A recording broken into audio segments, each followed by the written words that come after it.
Yeah, I can see you, but I can't hear you.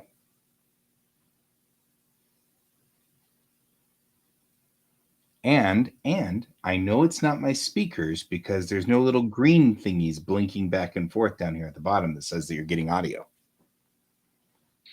Hello? Now I can barely hear you. Hello? Is it me you're looking There for? we go. Now I can hear you just fine. Okay, so apparently it doesn't like my camera over my desk today. No, your camera over your desk was fine. I saw it a second Yeah, ago. but it doesn't like my. Let me try doing it again. Uh, Oh, yeah. You may have to make sure when you have your scene set in OBS that you have the microphone linked on both scenes. Because, like, you just dropped completely off. Hi, Bill.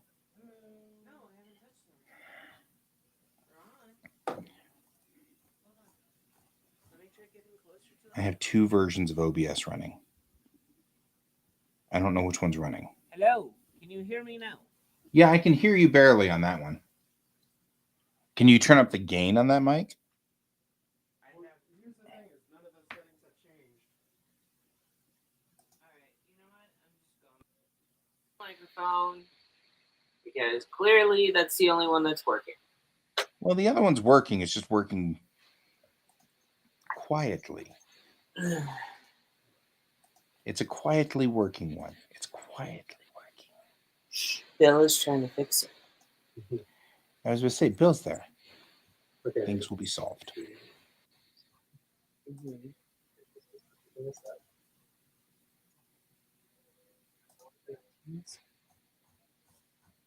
I swear I didn't do anything to this thing. Can you hear me? I can barely hear you. Well, I can hear you. Let me turn up my speakers. And so we're definitely getting volume now. Yeah. It looks like the connection was bad. Can you hear me now?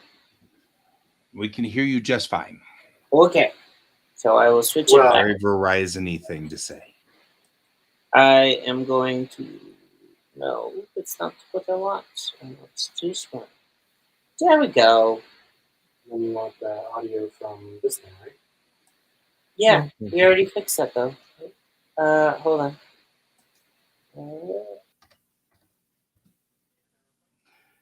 It's a big spaceship. Can you hear us, Bill? Can you still hear us, Guy?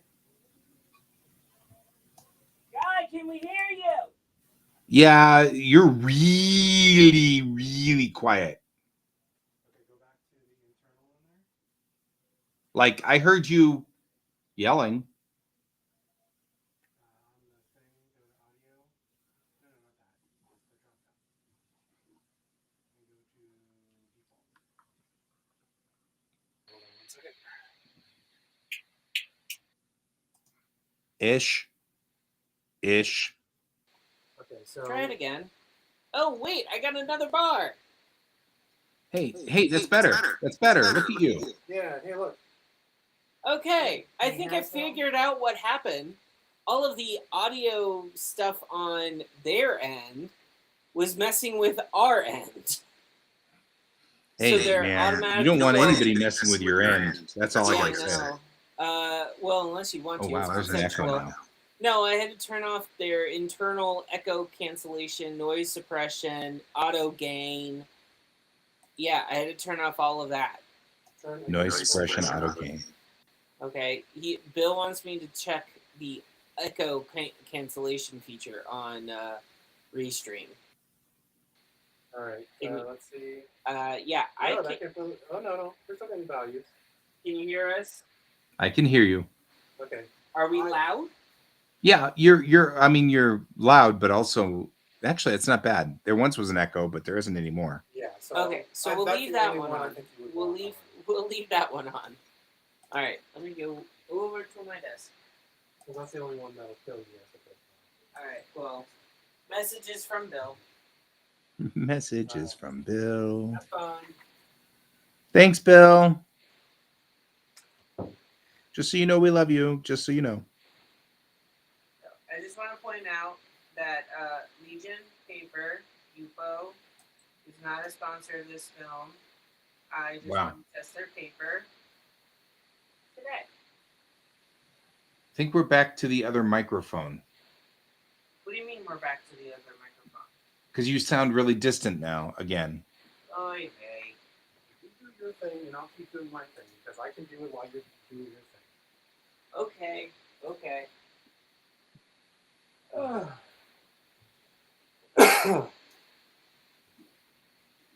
Okay, you just do your talking. Sure, I'll just do my talk.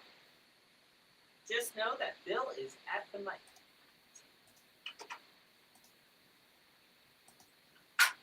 Alright.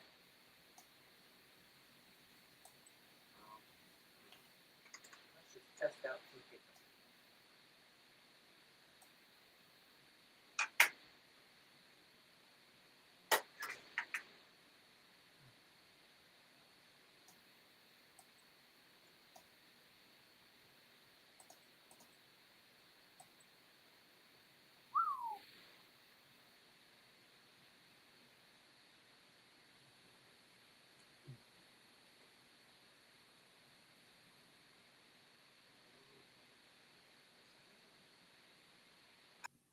Right side of this paper.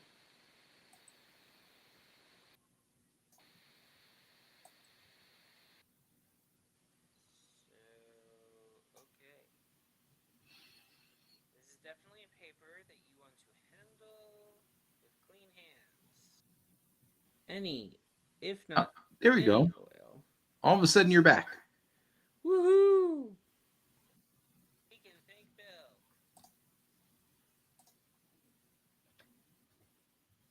Alright. Well, let's go then. Nope, we lost you again. It's Now restream. you're back. It's restream. I literally turn off the restream features, and that's what's killing it. Either the answer is that it's like a problem within restream where no matter what we do, we'll have this problem, or we disconnect and reconnect, and the problem will probably go away. I can't hear him, so I'm going to agree totally with what he's saying. He's saying that we may have to disconnect and reconnect to fix the issue. Yeah, that might be fine. That'd be fine. We'll be here. We're not going anywhere. Can I just refresh the page? Will that do it?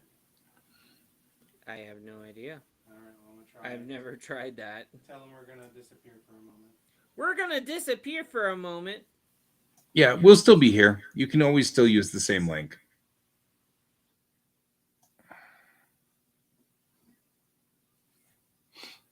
You're here. And they're back. And we're bringing them back in. What do we got?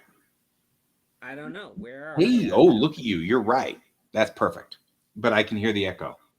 Okay, let me turn the echo back off.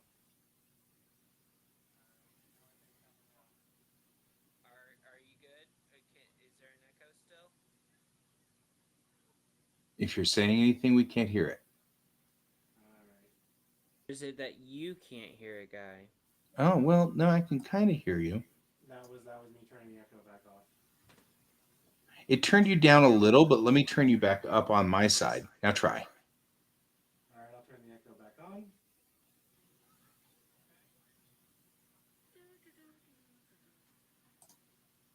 I can't hear you. Hello, can you hear me now? Barely. And I have you turned up to 150% on Restream. So, Yeah, well. oh, there you go. There you are.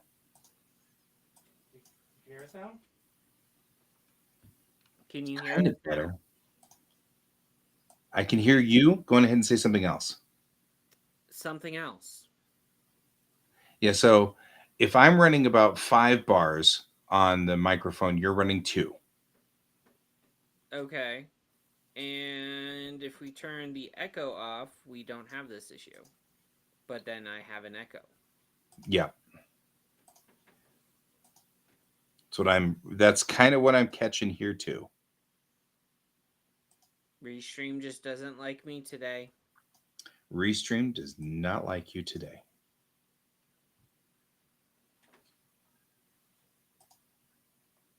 Keep talking, man. I'm talking. I'm talking. I kind of hear you.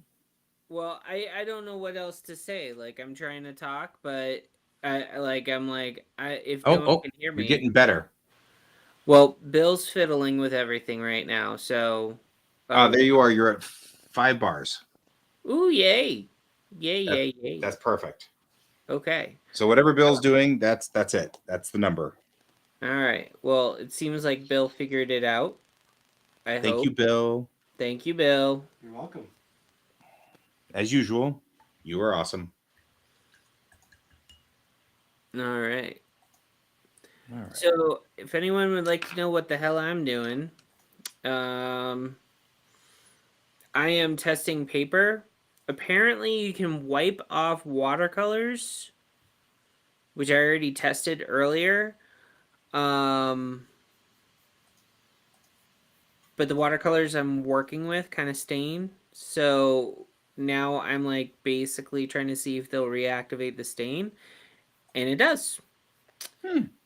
It's super smooth paper. It's made for watercolors and a bunch of other mediums. Alcohol inks, acrylics, and watercolor. That's what these are made for. So far, I don't think it's bad, but I have a really hard time figuring out what I would use this for. Because, well, it's a perfect dimensional size for one of the projects that I'm on because they require us to do things at 7x7, and this is a 7x7 pad of paper. However, when I measured it, right at the very beginning before I started using it, so one measurement is indeed 7 inches. However, since I have to work in a perfect square, no matter what I do, the opposite direction is slightly under 7 inches. So I cannot use it for the purposes of why I bought it. Which really is aggravating because I hate the fact that there are dimensions of art pads that are usually slightly off. Always off like this. But they do have other sized paper, and I work with some great people who use markers, so I'm also going to test out the markers. Well, that sounds good to me. So that's what I'm going to do. A lot of them use... Brent is asking why I'm not working on cells today. And the truth is, I've been working on cells every night and painting them while I watch TV shows of various styles. And that's because cells don't require a lot of thought. You just need to paint well. So the answer to your question is I am doing cells. Got a whole bunch of them. Back here, I'll show you. This one's already done right here. And that one's kind of cool. And I'm actually working on Door Girl over here, and she's done. And that's kind of cool. And we've got... The problem is that they're space consumptive because they need to dry out. And I did my Black Widow. They're space consumptive because while they dry out, I have to stick them on every horizontal surface I've got in the house here to let them dry. And they have to be in a specific place so that some cat we know, and I won't name any names, won't walk all over them because he's notorious for that too. Pest. Anyway, so what we're doing now is working Is on. dumping all of my markers out? You're dropping all of your markers. We're working on landing. We're working on the landing pads and the various aspects of the landing bay for 44S. Which is All where right. I don't know. I have to think about that one, Brent. Brent wants me to do a commission work for him, which would be 3 cells, I think, or 2 cells. 2 cells, but he wants to do a resin pour in between them, I think. Is that correct? You want to do a resin pour?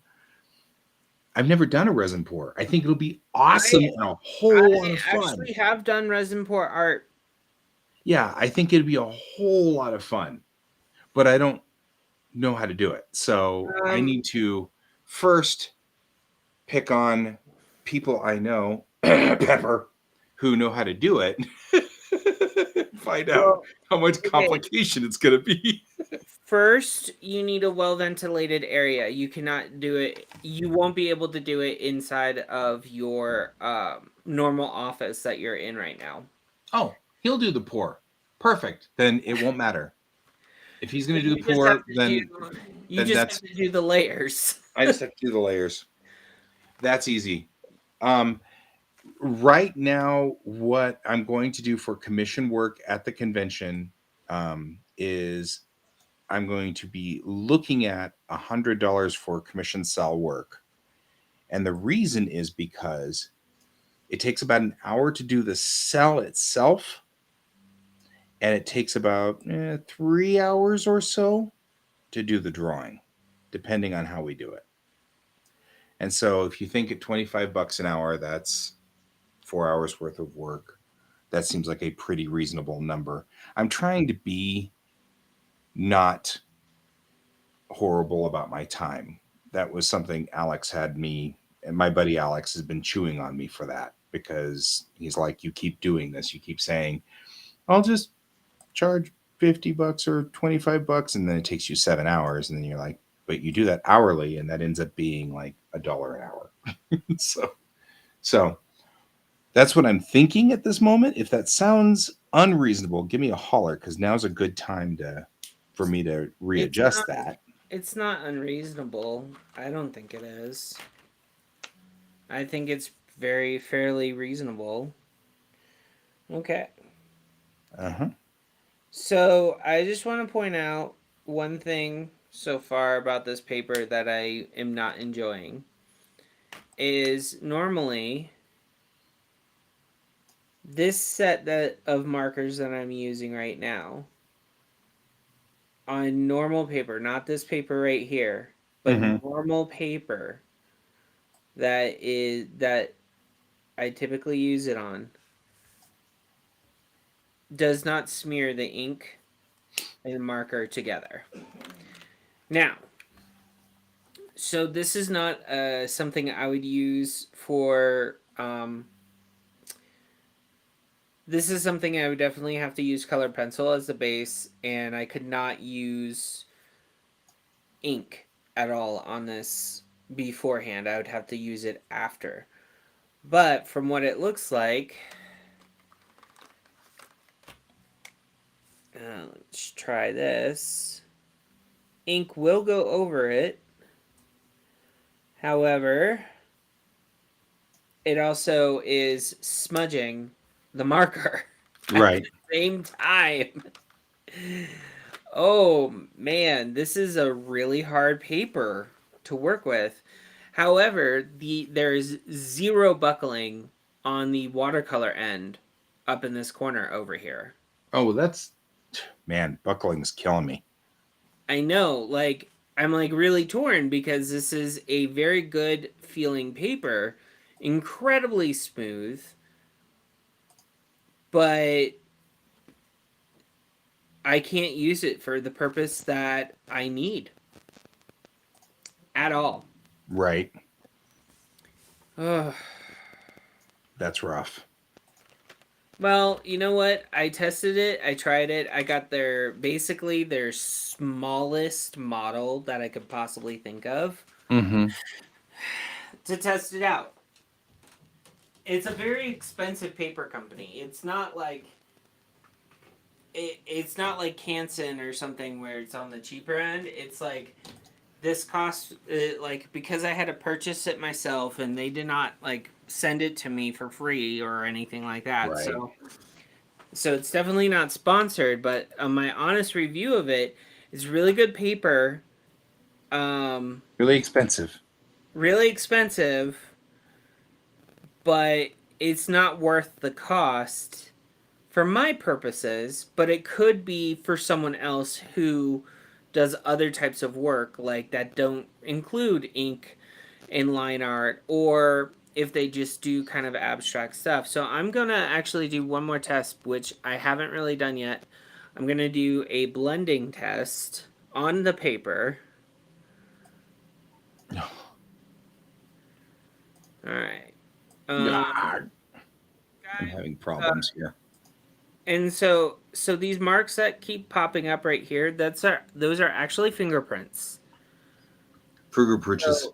So like I don't know if Guy actually has had this problem yet or not, but when you work with watercolor paper and you're having these these fingerprints, that means that the paper has absorbed some type of hand oil or skin oil from your hands when you've touched it.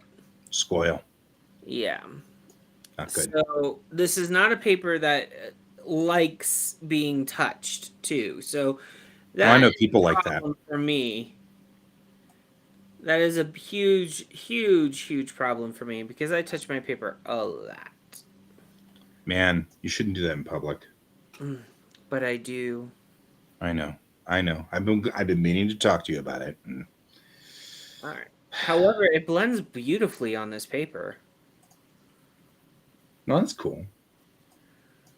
Oh, and with a little bit of rubbing, it can, but then it meshes the color even more. That's kind of meshy. Yeah. You're like, why am I friends with you? Why? The dad jokes. Yep. All right.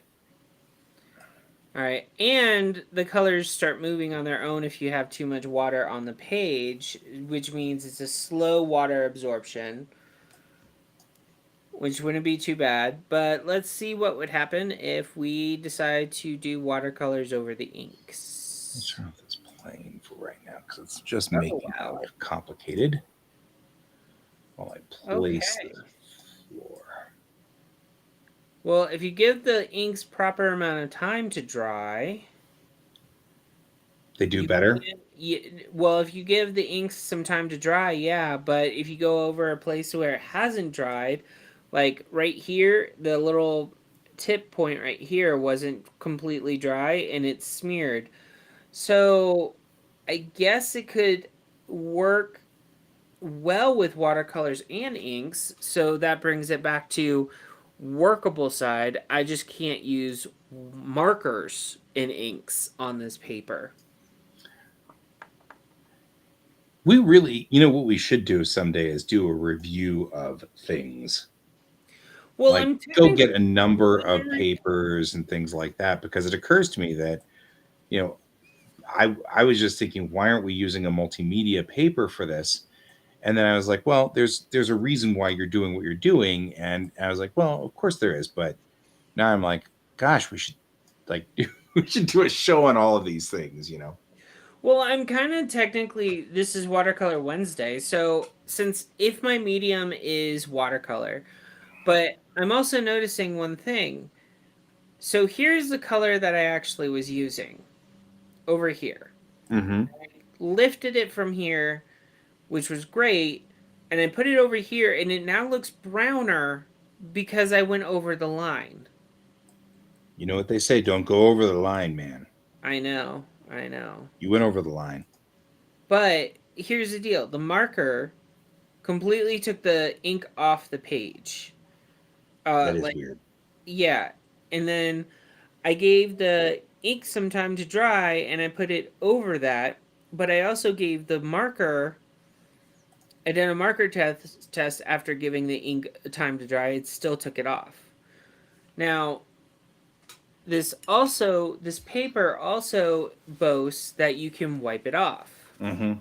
which is true. But guess what? Now I will wipe the ink off because it got re-wetted. So You woped. yeah. So like now this guy looks like he has a major head problem. I mean, No, you might. I mean, yeah. we don't judge. We On don't this show, know, we don't judge.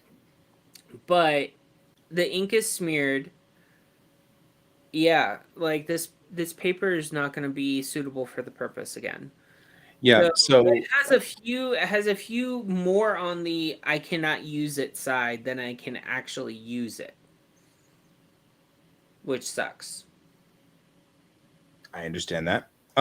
So I need to real quickly address Brent. Yeah, I actually think I'm going to do $100 for commission, and that would be for one cell, one layer with sparkly paper behind it. So hang on real quick.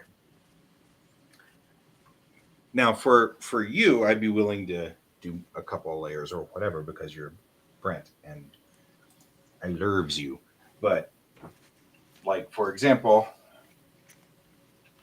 and by the way, I am this is something like so, right? So you do the commission work, do the cell, put the cell on sparkly paper or something that I can buy at Michael's, which looks cool because I love these sparkly papers and they make me happy. But yeah, something like that would be this would be $100 is my thought. So something more complicated, like say where we are with Door Girl at this moment. Let me see here, which we don't have the upper cell part yet, but you can at least get an idea. This would be 2 layers, right? With a background. That would be more expensive, I would think.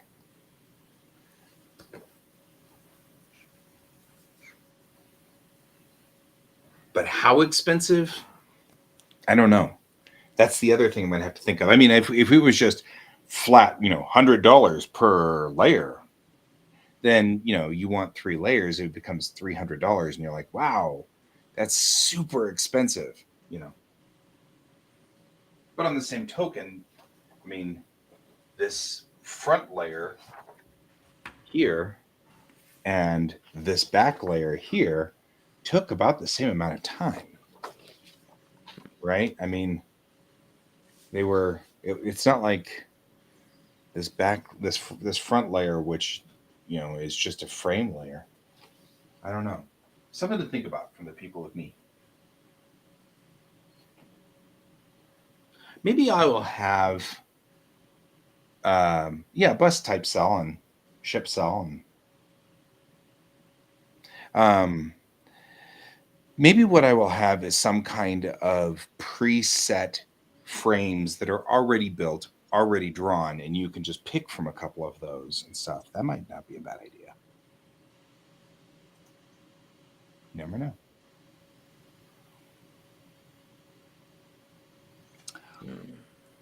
For the moment, though, So yeah, I am in here on Horrible Land trying to do this because if we can finish this guy.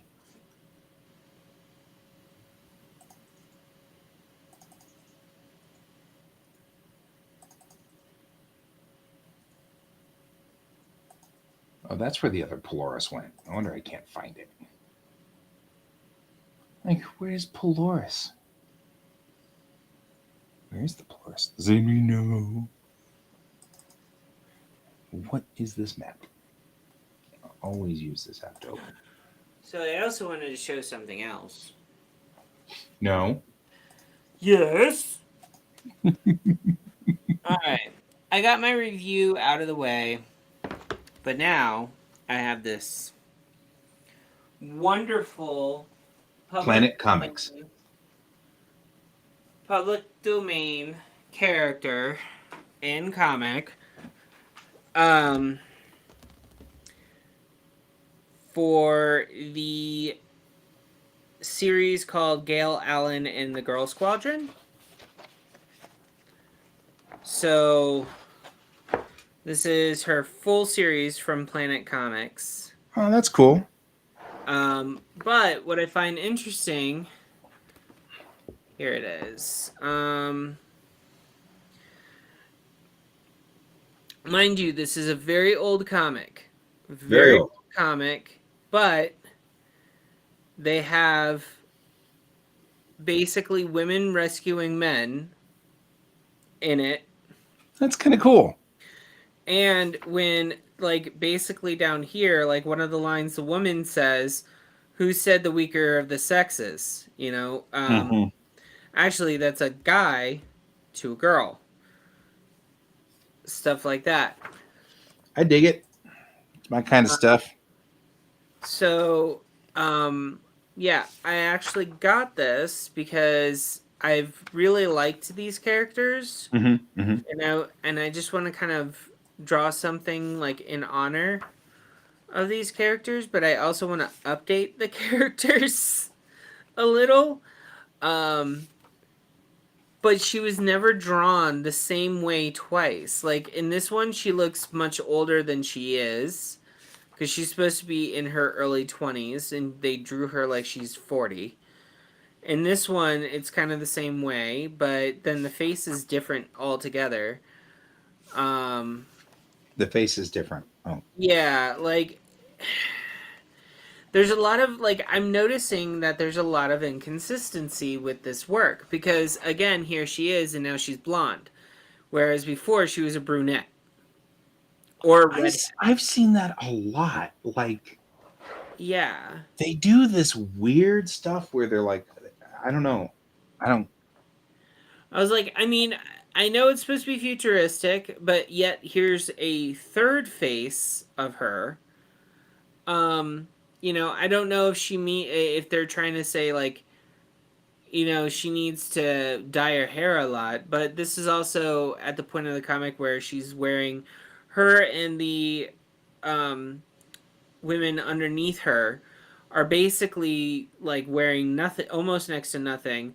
But I like in this shot, literally they have like no bra straps on the back, so like everything's being held up with pasties. No, really, women are cool. I'm like, they're doing really cool things. However, It's still the 50s or whatever. Yeah, it's still the 50s, and we still have to do the 50s stuff. Well, I believe some of this stuff was written in the 40s too. Yeah, fair. Like the very beginning, I believe, was at the tail end of the 40s that it was written, but it wasn't produced or published until like the early 50s. From what I was looking at the copyright stuff. But so anyways, Gail Allen is actually a Venusian princess. Her father, Robert Allen, is the king of Venus. I hate it when I'm the king of penis. What? I mean, what?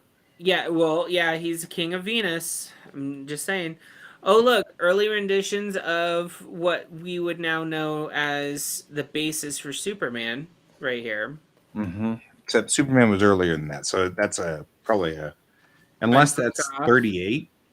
Superman. No, I think this is after, so this must be something that they based. Yeah, they just. This character was definitely based off of Superman. Like, he has the red cape. He just has, like, a full blue bodysuit instead of just the tidy whities. Yeah. And he has boots. But he can't breathe in outer space. And it looks like he's underwater right now, so he has to wear a dive bell thing over. Like, that's the other thing. Like, some of this stuff seems so illogical. But, again, this is future punk, which is basically back in the 50s, because this is supposed to be taking place right now. Just to let you know, like the time period. I absolutely adore Adam Punk. It's one of my favorites. Yeah. However, some of the stuff that they draw are in, like this is a front cover image, but this right here is a really good shot, and I like it. And I like on how it was drawn, and I like this one too. and that's why I kind of liked it. Like these characters because they are given some pretty good outfits, but this is also back in the day when if comic book artists couldn't figure out how to draw something, they literally took a photo of a woman and traced it. And here's the proof: the faces are radically changing from panel to panel. Like, not just Imagine the expense. yeah, I mean, back when you had to develop film and all of that, imagine the expense. yeah. No. Yeah, it's like some of the facial features, and then yet again another new face. But I think this is when, since this is Fran Hopper, you'll get more of a consistent face in this one because she was known to keep the same um, aspects ratios for all of her faces. Mm-hmm. And she that's the was more thing consistent. that, Huh? I feel like that's one of the reasons why I often kind of discuss doing that kind of stuff here is when I'm tracing my maquettes, one of the big benefits of tracing my maquettes is that they're consistent. Like I can do smaller details of things too. Like here's a great example of it. Mayrel has a bump in her nose. She's Middle Eastern esque descent. So Mediterranean, Middle Eastern, and so she's got the little bump in her nose that comes from the kind of people from that area. Um, and because of the fact that I'm using a maquette, I put the bump in the maquette, which reminds me every time I draw her to do a bump on her nose, And that's one of the benefits that gets lost when doing comics, because comics in the normal way, traditional way, you just kind of have to remember to do that. And what you do instead is you set up your system so that the character has, square eyes or round eyes or, has a scar or, you know what I mean? Like they have to be super dramatic. You can't be subtle at all because you have to remember to do that. And a bump in the nose is not going to be something that's subtle enough to be read. Yeah. So I'm feeling somewhat defensive about my use of maquettes again. If you're wondering. It's fine. It's fine. But it's not until like I just noticed something like they have a lot of covers by Joe Dolan, which is this is one of his covers right here. Now he does have slight variations from time to time from every Gale Allen thing that he does, but like he does like the final comic too. But I want to just say that I think I enjoy Fran Harper doing things a little bit more because then you see Joe Dolan and Fran Harper worked on one comic together. And then once they worked on one together, the next comic that comes up is done by Joe Dolan and it's actually super like alike. He doesn't have face changing problem. And he doesn't have body changing. He probably had a character design by then. Well, no, what I think it is he worked with Fran Harper, and since Fran Harper is a woman and drew women in comics, like think about it for a second. What would happen if you guy wanted to say you wanted to stray away from your maquettes, but then you found someone that actually drew consistently as if you were drawing your maquettes. Right? So what if that person did your pencils? Right. What if that's what happened? Joe Dolan basically did the ink work for Fran. And then Fran did the pencils. I see what you're saying. And then he basically got her lines down And then at the end, he basically was drawing very similar to her, and it made it consistent finally. But unfortunately, Planet Comics is no more. Is no more. Is this a review that we're doing on Planet Comics because you just happen to pick it up, or I just is have this it. something that you want to do? It's something I want to do eventually. It's something I want to do eventually, but that is my tidbit for Watercolor Wednesday. I'm gonna switch my thing back. I would love, when we are clear of these two cons. A while back, Brian and I did an online challenge of doing one page of Flash Gordon live, so that we could show how long it takes. I didn't use maquettes. I drew straight, just building the way you would normally do it with the traditional methods. And he did too. And we were trying to, we were really just racing because it was funny. But it turned out to be a really fun challenge. It turned out to be really interesting and unique, and a lot of fun. And so I would love to do the same kind of thing with you if you were interested, where we work on short stories that are based off of that character, and we draw our version of it the way we would interpret it. Because you said it's public, well, maybe not public domain, but they're so far dead that it doesn't really matter. Is that kind of the implication that I was getting from you? So Gail Allen and her Girl Squadron is legitimately a public domain comic. Yeah. It is older than 75 years. So therefore, once you get to that point, it's a public domain. Now, what you have to remember is you have to pull from the source material. So if anyone else has used Gail Allen from that time period, say like Marvel or DC used Gail Allen, you can't pull from that one. Right. Derivatives. You can't use derivative work. You cannot pull from the derivative one. You have to pull from the original. Which I was just thinking that might be kind of, because see, then we can sell it on our tables if we wanted to. If it turned out that we really liked what we did and it looked nice, and you know what I mean? Like, we could sell it on our tables. Yeah. And it'd be kind of a fun, I collaborated with Pepper DeLuca. I collaborated with G.S. Davis, Could be kind of a fun cross platform sort of thing. We could have fun doing that. I think that would be nifty and clever if you were so inclined. Yeah, I just don't. At this moment, I'm not planning on doing it. However, it is. Yeah. Well, neither am I. I'm in the middle of production over here, so. But I will. One could argue production hell.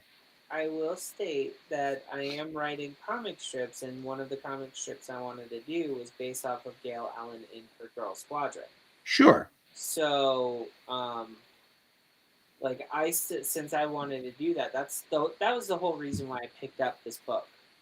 Yes. That was the whole reason. So I'm not trying to. I'm also not trying to hone in on your job here. The work you're working on. All I was really saying was, it'd be fun. Yeah, I know. And it would be kind of fun to do something like that at some point. But I'm not ready to do that until we're a few episodes. Oh, I also came up with a numbering convention, which I'm kind of bummed that I don't see Donald on here, because my numbering convention is going to make him so 12. A numbering convention for my comics, so that when they are out and about in the real world, you can identify which one's which. And that is, all of these stories are preceded with the letter P for prologue. And then all of my actual issues are going to be E's for episode. Okay. So I'm going to consider each, and then it's going to be A, B, and C. So it'll be episode 01A is issue 1 of episode 1. And then episode 01B would be issue 2 of episode 1, because like some episodes I have planned are only 2 issues. They're only 64 pages. But there are a couple of episodes that are really dense and complex. Those guys are going to require 3 issues. But in the end, they're all going to be just one book. So E1A. So it'd be E01A, lowercase a. Because though I do intend to sell individuals, the ultimate goal is Tankobon. So the end goal of everything in Bellatrix is Tankobon. So at that point in time, we're talking 300-page bound books. So I don't have, it's not designed, the system, the design of this comic is not set for individuals at all. It's the end goal is going to be Tankobon. EO1A, EO1B, just like that. You got it. And then that way, Incident at Moment is EO1 A and B, because there's only 2 issues to it. And that's 64 pages. And it's solidified. And now we have the actual rigging of the episodes and stuff. Rigging of the episodes. But yes, that way, because it's Star Trek. I'm making Star Trek. I mean, so I figured I could do this and say that and pretend that I was doing comics, but the truth is I'm doing Star Trek. We really shouldn't be messing around with this. I'm doing Star Trek. So might as well just accept my fate and do it the way it's supposed to be done. So there you go. That was decided this morning. So this is P01 because it's a promo. You said P. Yep, exactly. Like, thank you for being my Donald for me, because we don't have Donald here, and I don't know where Donald is. But man, hey, did you check out my new lighting rig? Like lighting setup? Look at this. Look how nice it looks. I'm like evenly lit. I've got the nice colors behind me. It looks really nice because it's cloudy outside. P. He said P. Everybody has to be 12. Where's our Donald? We need Donald here so he can be 12 with us. Anyway, but yeah. So I took one of the lights that was lighting up my wall right here, and I turned it around and aimed it at my face so that I'm no longer like this, Phantom of the Opera-esque character over here. This gives me a nice even light right here. I probably should put a diffuser on it though. I feel like it needs to be diffused a little. Would be nice. It's a little harsh on the shadows. But with the 2 colors behind me, it looks nice. And today it's like dark enough outside that you can actually see the warp core back there glowing on the wall. Guy, I'm not trying to bring up other topics other than art, but I just figured I would ask because I know that you have friends and people you care about in Japan. Did you hear about the 7.3 magnitude earthquake over there? Do we have one? Yeah. Where was it centered around? It looks like northern middle part of Japan Islands. Let's see. Hold on. Let me share my Tsunami warning issued. Let me share my screen. I have a picture. Oh, I got it. I'm up on the. I'm trying to read. What do we got?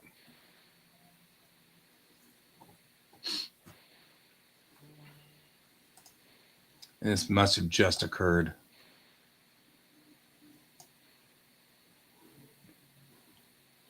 I'm going to read it here real quick.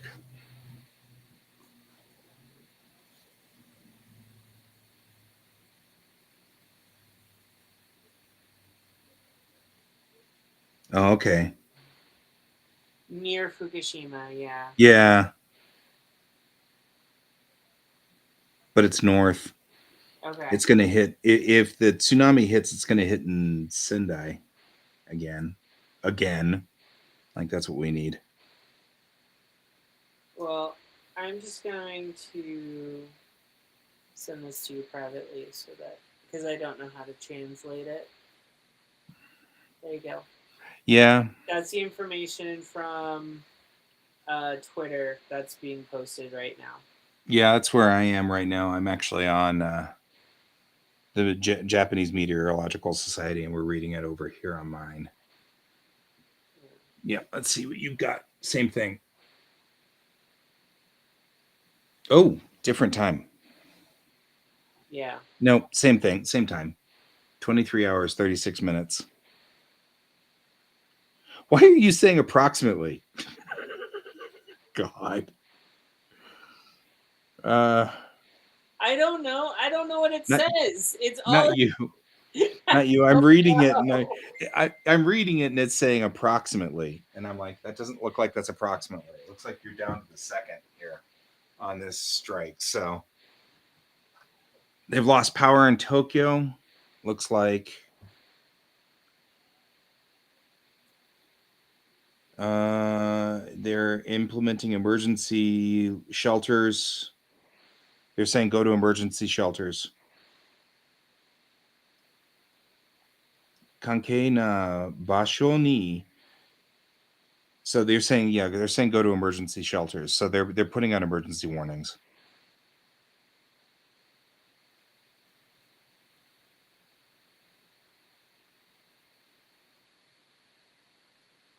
That's a big hit. Let's see what we got here. Their latest one says. I just want to point out they already had that problem with that 1,000-year-old nine-tailed fox demon. That what? Nine-tailed fox demon. Oh yeah.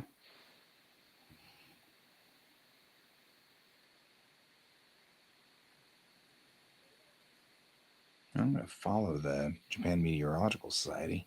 That's a decent thing to follow. Okay, let's see what we've got. Tsunami warning. 7.3. That's CNN.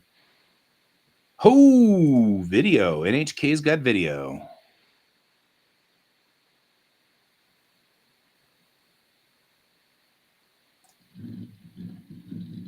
Wow.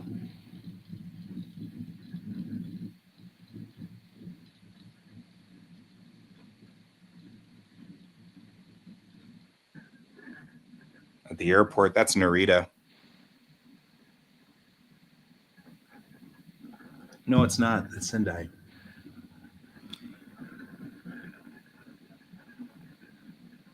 Oh, and they lost power.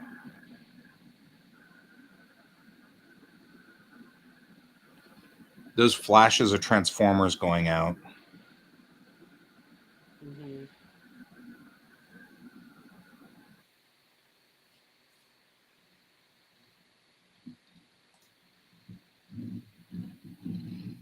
NHK News. I'll follow them too. I mean, I didn't want to derail the show, but I was Well, yeah, but this is an important like, thing. I mean, this is I was important. like, I may want to tell him if he hasn't seen it yet. A and B, one of my favorite artists, him and his wife just had to take some shelter. And Yeah, well, that's what they're telling them. They're telling them to go to okay. their emergency shelters. Yeah. That's what I'm reading here. They'll be fine. I mean, I hate to say this, but if anybody can handle an earthquake, it's Japan. They'll be okay. Well, I've never heard of like that magnitude in Japan in a while. That's the only reason why. Yeah, I got that's concerned. 7.3 is pretty serious. I'm gonna go tell my wife real quick. Yeah. Hi, folks. Hey, Mariah. I derailed the show. I'm sorry. can stop talking about art 7.3 earthquake off the coast of in our project. So power outages in Tokyo, north and south. Anyway, They so emergency shelters. who out there thinks the Sassy Sasquatch should be a very interesting comic about a barbecue place run by Sasquatch? Yeah, they're definitely not having any fun over Any it. takers? Just so you're aware. Okay. You have thoughts? Yeah, we're strangely enough, we kind of paused the show when we kind of look at the news. I'm following NHK and seeing what they're saying, and the Japan Meteorological Society. They've told them to go to shelters, though.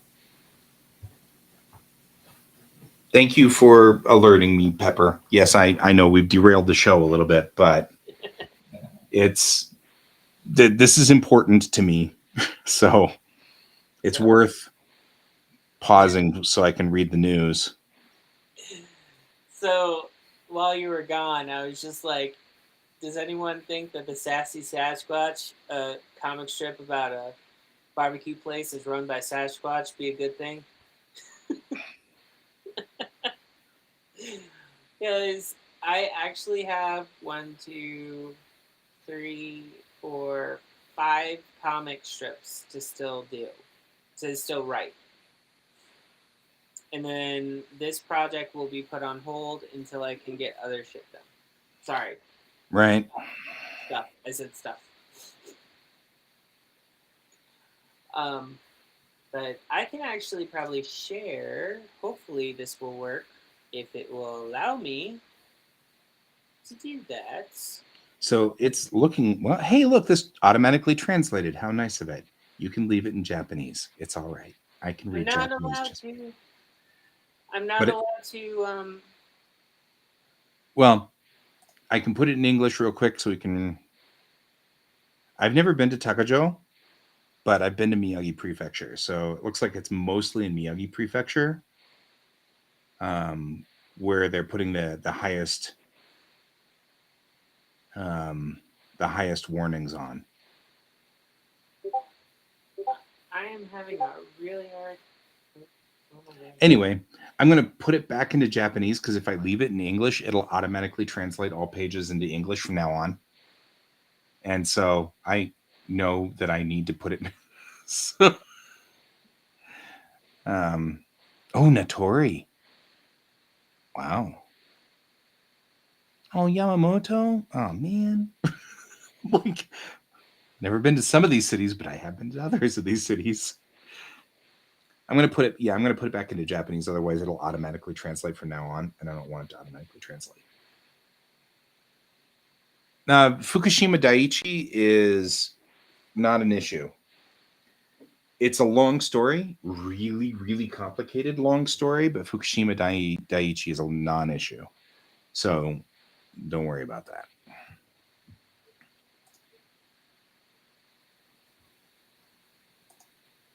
No, never translate Japanese. You can translate any other language, but this is the only language I can read, guys. Don't translate it. Yeah, so there's the epicenter right there off the coast.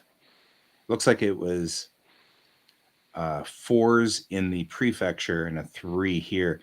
The scale is a little different in Japan. A 4 is pretty serious. That's a big hit. That's enough to bring down buildings. Certainly enough to knock over my Gundams.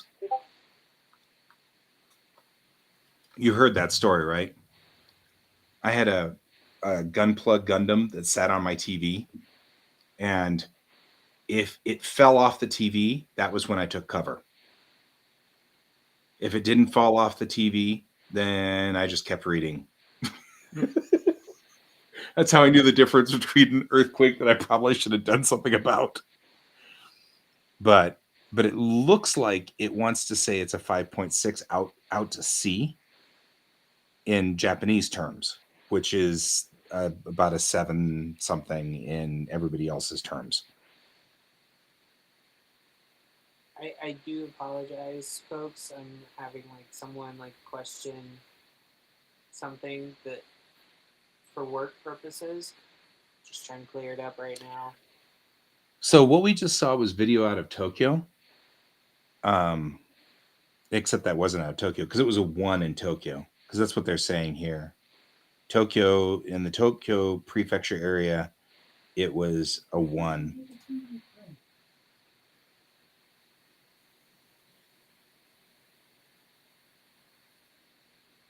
Oh, ouch. Maximum move was 6 plus. Damn, that's a big quake.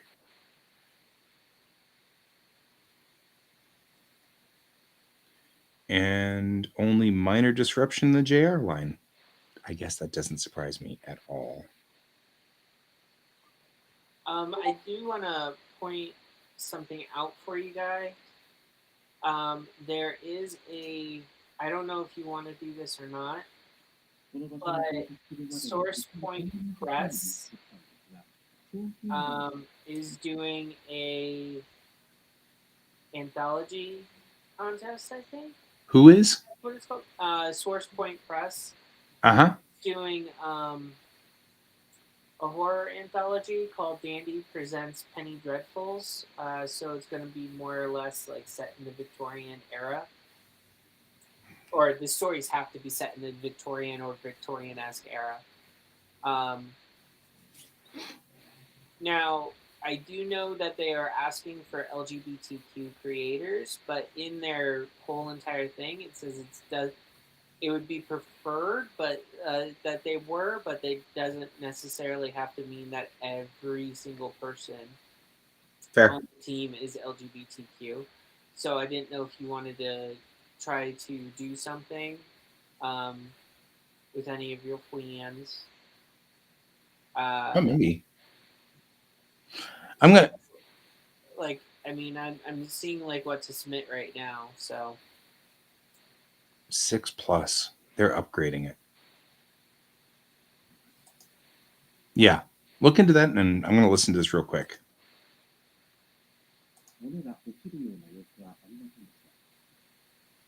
Let him catch up.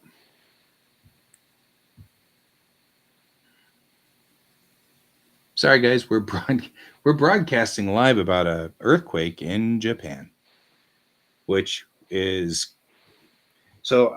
Most of you guys know that, and I'm sure everybody knows that I consider Japan sort of my second country. So anything that happens in Japan, I'm always. I see you in about 10 minutes. They fixed all the problems with Fukushima. Fukushima Daiichi is not a problem, but now we're spinning. Okay. You know what? I'll come back to this and obsess about it later.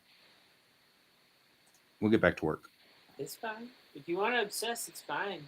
No, I need to get to work. We got work to do. So we got to do work. So that anthology, yeah, and I understand. I get that usually, it's if they want LGBTQ creators, they're okay if you're not. As long as you're a supporter, an ally. I don't think they want those people who are like, well, I don't know, man. Gay people are weird. They're probably not one of the top 10s for. Well, one of the people who are helping run this and kind of do everything is a public persona. Excuse me.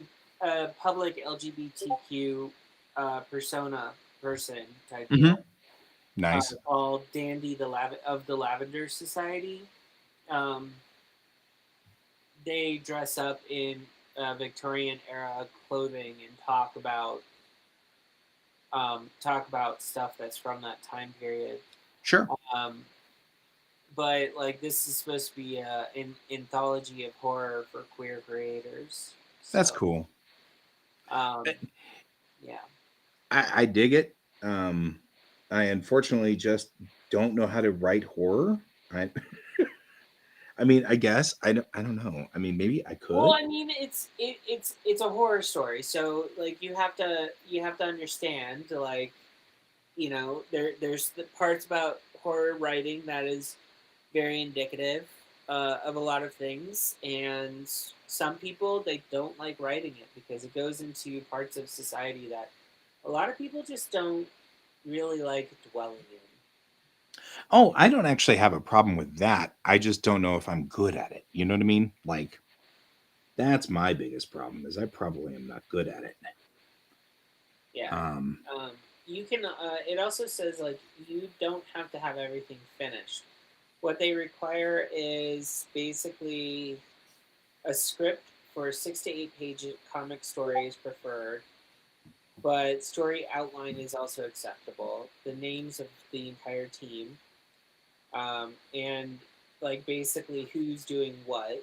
The sample of work from the art side of the team, and it doesn't have to be for what we're pitching.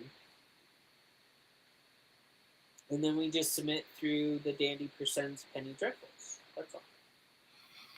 I was thinking about something. Um, Speaking of modeling, um, and modeling behavior, I want to give Will Wheaton props for doing a good job of modeling what is appropriate behavior for an ally. How I was so? thinking about that. We were talking about, there's LGBTQ people, and then there's allies. And, Right. And, allies, and a lot it's of important because, like, I realize that there's a certain amount of, like, there's no real model for how to be an ally and what that means. And so I just was just thinking about that. I was thinking about how much I really like Will Wheaton for modeling what a good ally is. You know, you don't have to sit there and every 20 minutes go, I'm not gay, but, and stuff like that. You don't have to like do that kind of weird. You can just be an ally, just be a buddy, just be a friend. And I yeah, just wanted to say that because, no. allies are good. Well, for starters, like everyone goes through this process, and there are people who I've met whom, not to say against their better judgment, they are allies, but they do make it very awkward for people on the LGBT community for sure. Even though they are allies, they still have like strange microaggressions and stuff that they still like kind of say, but they think that it's okay. Mm-hmm. Yeah. And it's not that I dislike them for that or anything like that. Like usually they're really good people, but what I'm talking about is like Usually. say I was writing a story, I would never put in a story that I wouldn't have in, and I had a closeted gay teen in it, right? Right. I would, since the kid is not open to his parents, family, possibly not even to his friends, sometimes to his friends, but just not his family. I wouldn't be putting in like something where like the parents would be supportive of it. If that child doesn't feel safe doing it, I wouldn't write it that way. You know what I mean? Mm-hmm. And I think the same goes for artwork. Like if you're trying to be an ally and you're trying to show that you're an ally, and you want to work with a creator who is LGBTQ plus, um, that's fine too. But if you're writing it and they have to draw it, they will come back to you and go, "Hey, I think this part of the script needs to be changed." And when you hear that, that may mean indicatively that you need to either help them understand where you're going with it so that it's changed properly to be a little bit more respectful, or that person is just saying like, I don't think these characters will be drawn this way by the way that you've written out because of this. And um, like maybe story flow is the issue, you never know. So like writing it with with another person to help you kind of like, okay, yeah, this is where it needs to go. Like if you're having a kid basically like come out to his parents, like you never had to come out to your parents, so like how would you know on how to write that? How would you know on which way direction that you would want it to go? Say the parents are horrible people, kid comes out, and basically you now have the reality of he can be kicked out, but in reality there are some kids who have gotten completely annihilated to the point where they're in the hospital by their own family. So you have that as as a possible reaction. Now, in Mhm. the LGBTQ plus community, they don't like actually seeing the children of that community being beaten by their own family members. But it is a harsh reality that we live in, that some families still do that today. Yeah. It's still a And reality. yeah, and so And it's a sad reality, but it's still yeah, a reality. and there are people who it triggers because they went through that. Like that is Yeah. their story, Oh, and yeah. like they identify with it. So I think us as artists and creatives, like when you're trying to do something, especially I'm going to go back to the Source Point Press, that's a horror story. They're asking and requiring you to do a horror story. So if you're thinking Victorian era horror story, I would say like, okay, well, let's look up some Victorian horror authors. The first one that comes to my mind is H.P. Lovecraft. And Edgar Allan Poe was before him. So, like, that's the inspiration I'd be pulling from right there, those two authors. Um, H.P. Lovecraft is problematic, but from a lot of standpoints, but he just hated people in general. I was going to say Lovecraft was Lovecraft. It's the way Yeah. it was. Um, uh, I think that there are valid points to a lot of people's writings, but also at the same time, like if you're going to do something like with a anthology thing and they're requiring you to have positive representation, or at least representation that people can identify with, and even if you have bad stuff included in it, it still has some bit of truth that people can appreciate that you're focusing on. I think Mhm. that's the main point that I'm trying to make when you're writing and you have to draw it out with an artist. Now, like, say you came to me and you gave me this script, and I was like, okay, I'm going to have a hard time drawing this part. Why is that included? A lot of people in the LGBTQ plus community do have some deep rooted childhood issues because of the way we either grew up or one thing or another. And if they say they can't draw something, that means that you would have to have another person on the team that may have not have gone through that to actually get that done. That works well with the both of you. So like the team could grow in that sense of, yeah, this person can't do this. It's like too triggering or something like that. And I hate to say it like that, but it's not like a snowflake thing. It's like when you deal with trauma and you write about trauma, and trauma is embedded in horror, and that's where this is going. Um, you have to kind of think about these things because I do write horror. Like Well, so I here's the other do write thing. I it. I actually have a real problem with the snowflake thing, that what you just said, because the truth is the original intention for Trigger was what you're talking about. Right. The I just original wanted to clarify. intention was, let's be respectful to those who, I mean, it's kind of like, you don't fire off fireworks if you have a soldier who was in a war. You don't fire Right. off fireworks in front of their house. Right. That's being nice because it will trigger them. And Right. but then everybody changes it to, you say the word Trump and you're triggered. No, that's not You know, really what that was all about when what it I was first. trying to say is this is a legitimate like response. Mhm. I when I said this isn't a snowflake thing, this is an actual traumatic response. Right, but that's what I'm saying is I hate the snowflake thing because that's a reaction to people who feel like that, the soldier who can't deal with fireworks should just grow up and get over it. And, you know what I mean? Like, it's like, some people can't just get over it, you know?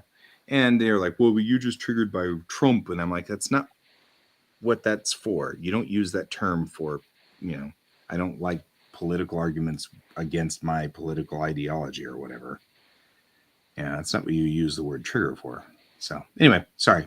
I am digressing. You said nothing wrong. I am totally digressing about the fact that I hate the fact that it's like everything that one political ideology stands for, the other political ideology seems to get distorted, and then it warps out so that they can make fun of it, you know. And it's both sides, and it drives me crazy. Right, and what I was just talking about is like when you do actually when you do actually Have a legitimate have a legitimate trauma. you just have to, like, it just has to be rolled with. Like, a lot of the times, like with my traumatic spot responses, like the stuff that I've dealt with and stuff like that, like I've pretty much gotten over a lot of stuff, folks. Like I don't have as big as a problem as I did when I was in my 20s. Like in my late teens and early 20s, I had a lot of traumatic responses, and so yeah, there's that. But also, Yeah, there's that. you know, like that was like 20 years ago. Yeah. So let's be honest. Like people grow, they change. If you want to actually deal with your problems, you deal with them. But it takes time. It's not like simple. It's not like that. And so I think that's why I like drawing and doing horror some of the times, because you can take that and like use it as fuel, like major fuel for what you're trying to Major do. fuel. Major fuel. Yep. And it just goes right up there with P. It's okay, dude. I was actually so digressing. No, Because that is I was trying to basically say like, and hey, well, I was about to go political, so I know, we've decided we're banning political on our yeah, show. So but my original intention was basically to talk about on if you're gonna write horror, and you have a team. Sometimes the best ways in a collaboration like that is like literally to have the person disclose like, hey, I did this, I had this happen to me, I can't do this because it's just like I just can't do it. Like I'm having a hard time drawing it, I'm having a hard time doing this, I'm having a hard time doing this. And when us as creatives, like we get to a point where we have those type of things going on, and if we're not honest about it, key thing right there, honest to ourselves and honest to the people around us, it sometimes can hurt a project. So, well, and I have oft said we should all try to live by Shakespeare's "To thine own self be true." And the most destroyed people that I have ever met were people who were not true to themselves. I mean, lying to themselves, not people who lie to other people. I'm talking about people who don't live their best lives. They're not doing the right thing for them. As a case in point, most of the time I see people, like, for me, I mean, I spent many years believing that, you know, if you liked glittery things, if you liked colorful things, yada yada yada, you were gay, and gay was bad, you know, like those two combinations. And it's not true to my life. That's not true. There's nothing wrong with being gay, but more importantly, I'm not gay. And there's nothing wrong with liking glitter and colors and things like that. To thine own self be true. And I wasn't, you know, like, I'll have bouts in my life where I am, you know, like, I'm a computer person. No, really, not you. But, you know, like, I'm like, thinking that that's what I'm supposed to do with my life or whatever. And it's just not true. I need to be here doing this. Well, it's kind of like in my early 20s, I got involved with like these a group of people, and for a very long time, I thought, oh, well, maybe I should teach kids. Maybe I should do this. Maybe, like, everyone says that I would be a good teacher, whatnot. Everyone keeps seeing me teaching kids. Mm-hmm. Well, then I did it, and I hated it. Came to the realization I only dream about teaching my own children. Right. Folks, that does not mean, just in case you were wondering, if someone has like a personality that seems perfect to be a teacher, don't tell them, hey, I think you should be a teacher. Allow them to discover it themselves. I discovered it myself. Yeah, there are people who definitely should not be a teacher.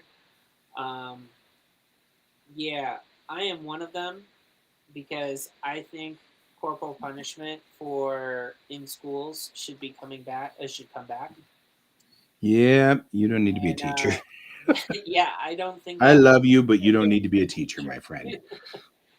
Like I don't think Guy would want me to have his kid in that class after me saying something like that. Like, Yeah.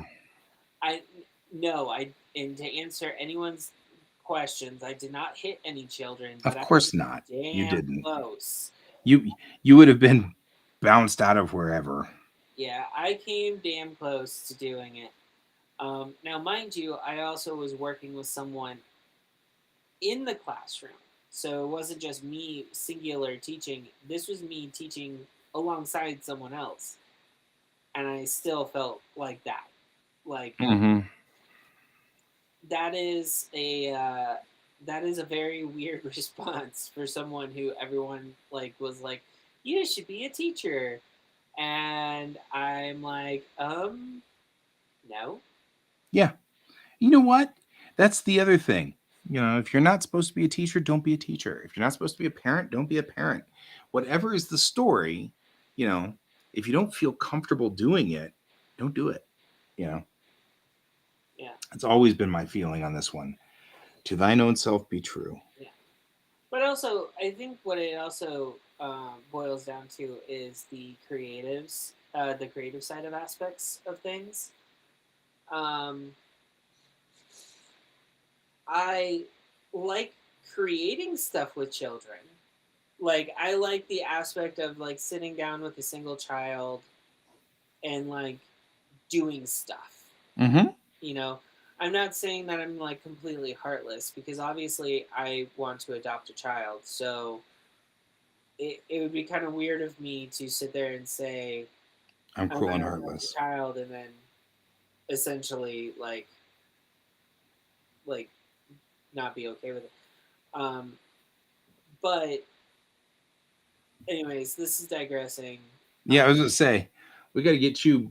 I don't even know what your point is at this point. I don't know. We wandered so far off Well, topic. I don't even know where you're going. basically, it's like so for our Basically, the for our TLDR is purpose, when you're dealing with for our LGBTQ. purposes, when for our purposes, when you're dealing with LGBTQ, you just need to keep in mind that there are a bunch of things that you kind of have to kind of be open to learning about, not just with yourself, but like you have to do other things. It would be kind of like if I'm like walking into a project where a guy's in charge, but he hired me because I'm a friend of his and he knows I would do well with it. But then there's another person that's in there and say like they want to do this very flamboyant, very like over the top gay character, and I'm like looking at them and Guy has written this backstory, and I would just basically turn to this person and go, I understand that you want to do that, but you will not actually portray this well with that type of character.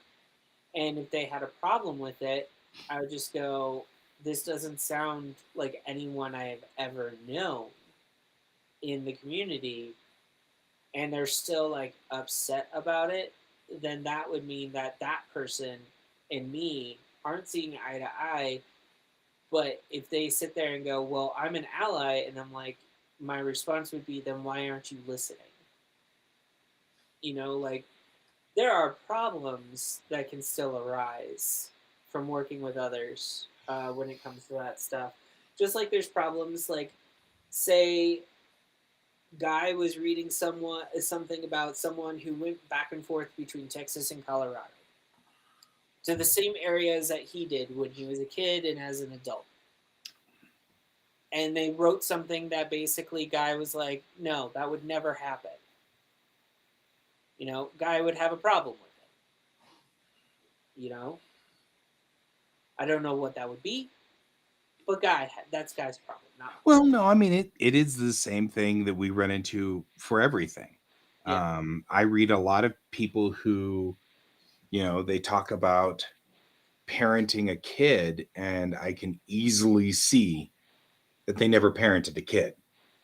Right. You know what I mean? Like, I just recently, golly, what was it we were talking about?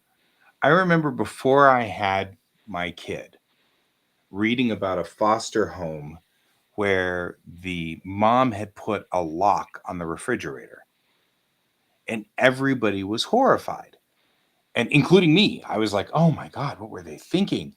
Well, now I have a kid who eats pretty much Triscuits.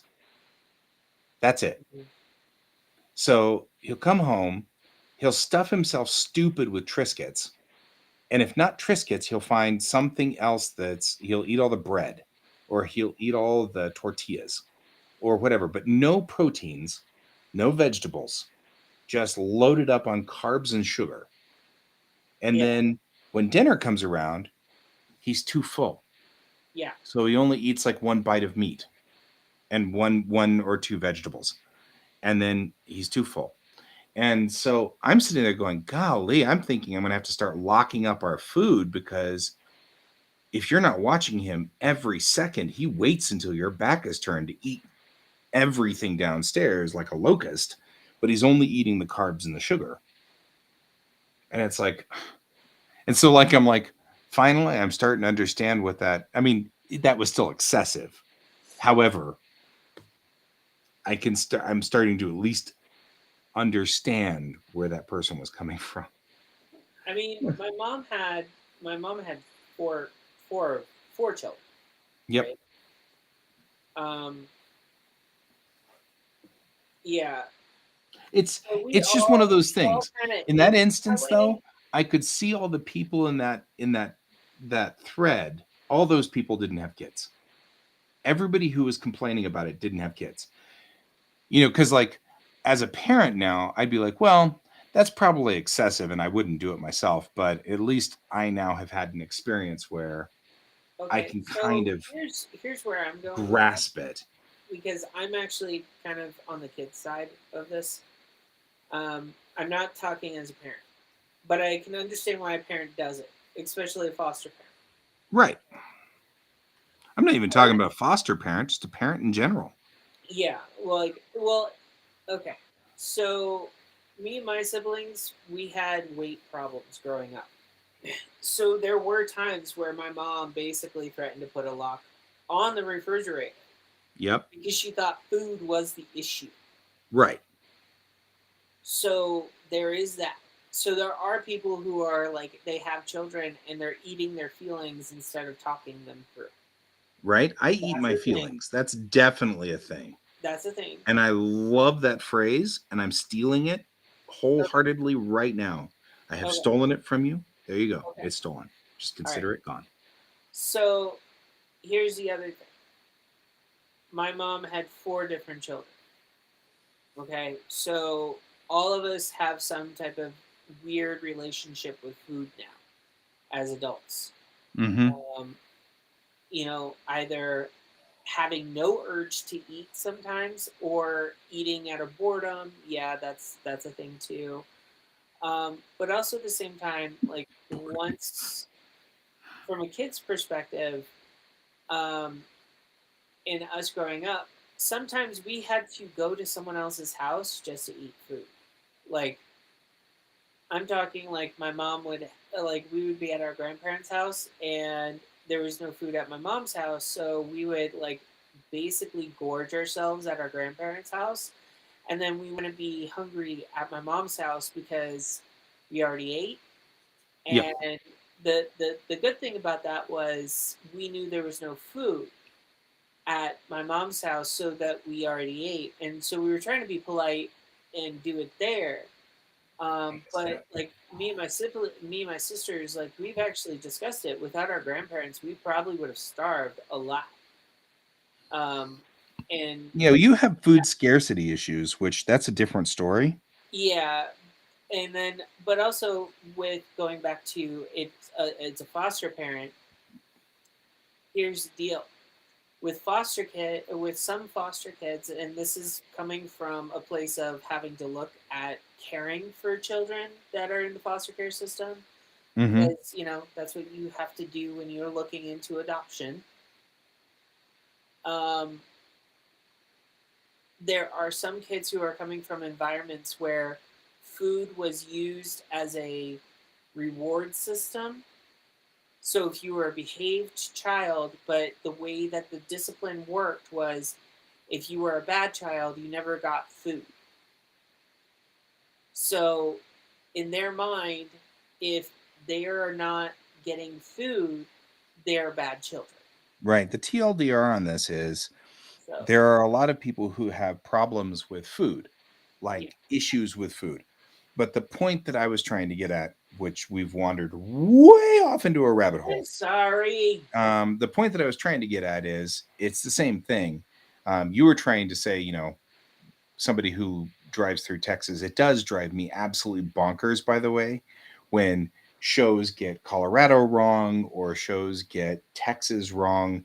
I remember watching Robotech, the third generation, um, which new generation or the Invid saga, and the entire crew stops in Denver, you know, because that's where they are. They're headed to Reflex Point, and they Yeah. stop in Denver, which has been sealed in ice because Denver is apparently in a valley between lots of mountains.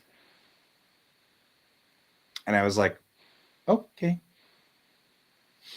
Right. So it had glacierized because apparently it's just modern technology. It's keeping the glaciers away from us. So if technology goes away, the glacier just covers Denver over again. And I'm like, did you guys? Well, I guess, you know, in 1984, you probably didn't have Google to just look it up, but still, it was like, did you look at a book or anything? Well, I mean, it's kind of like when I talk to people that are that like Gunsmith Cats is supposed to take place in Chicago. Chicago.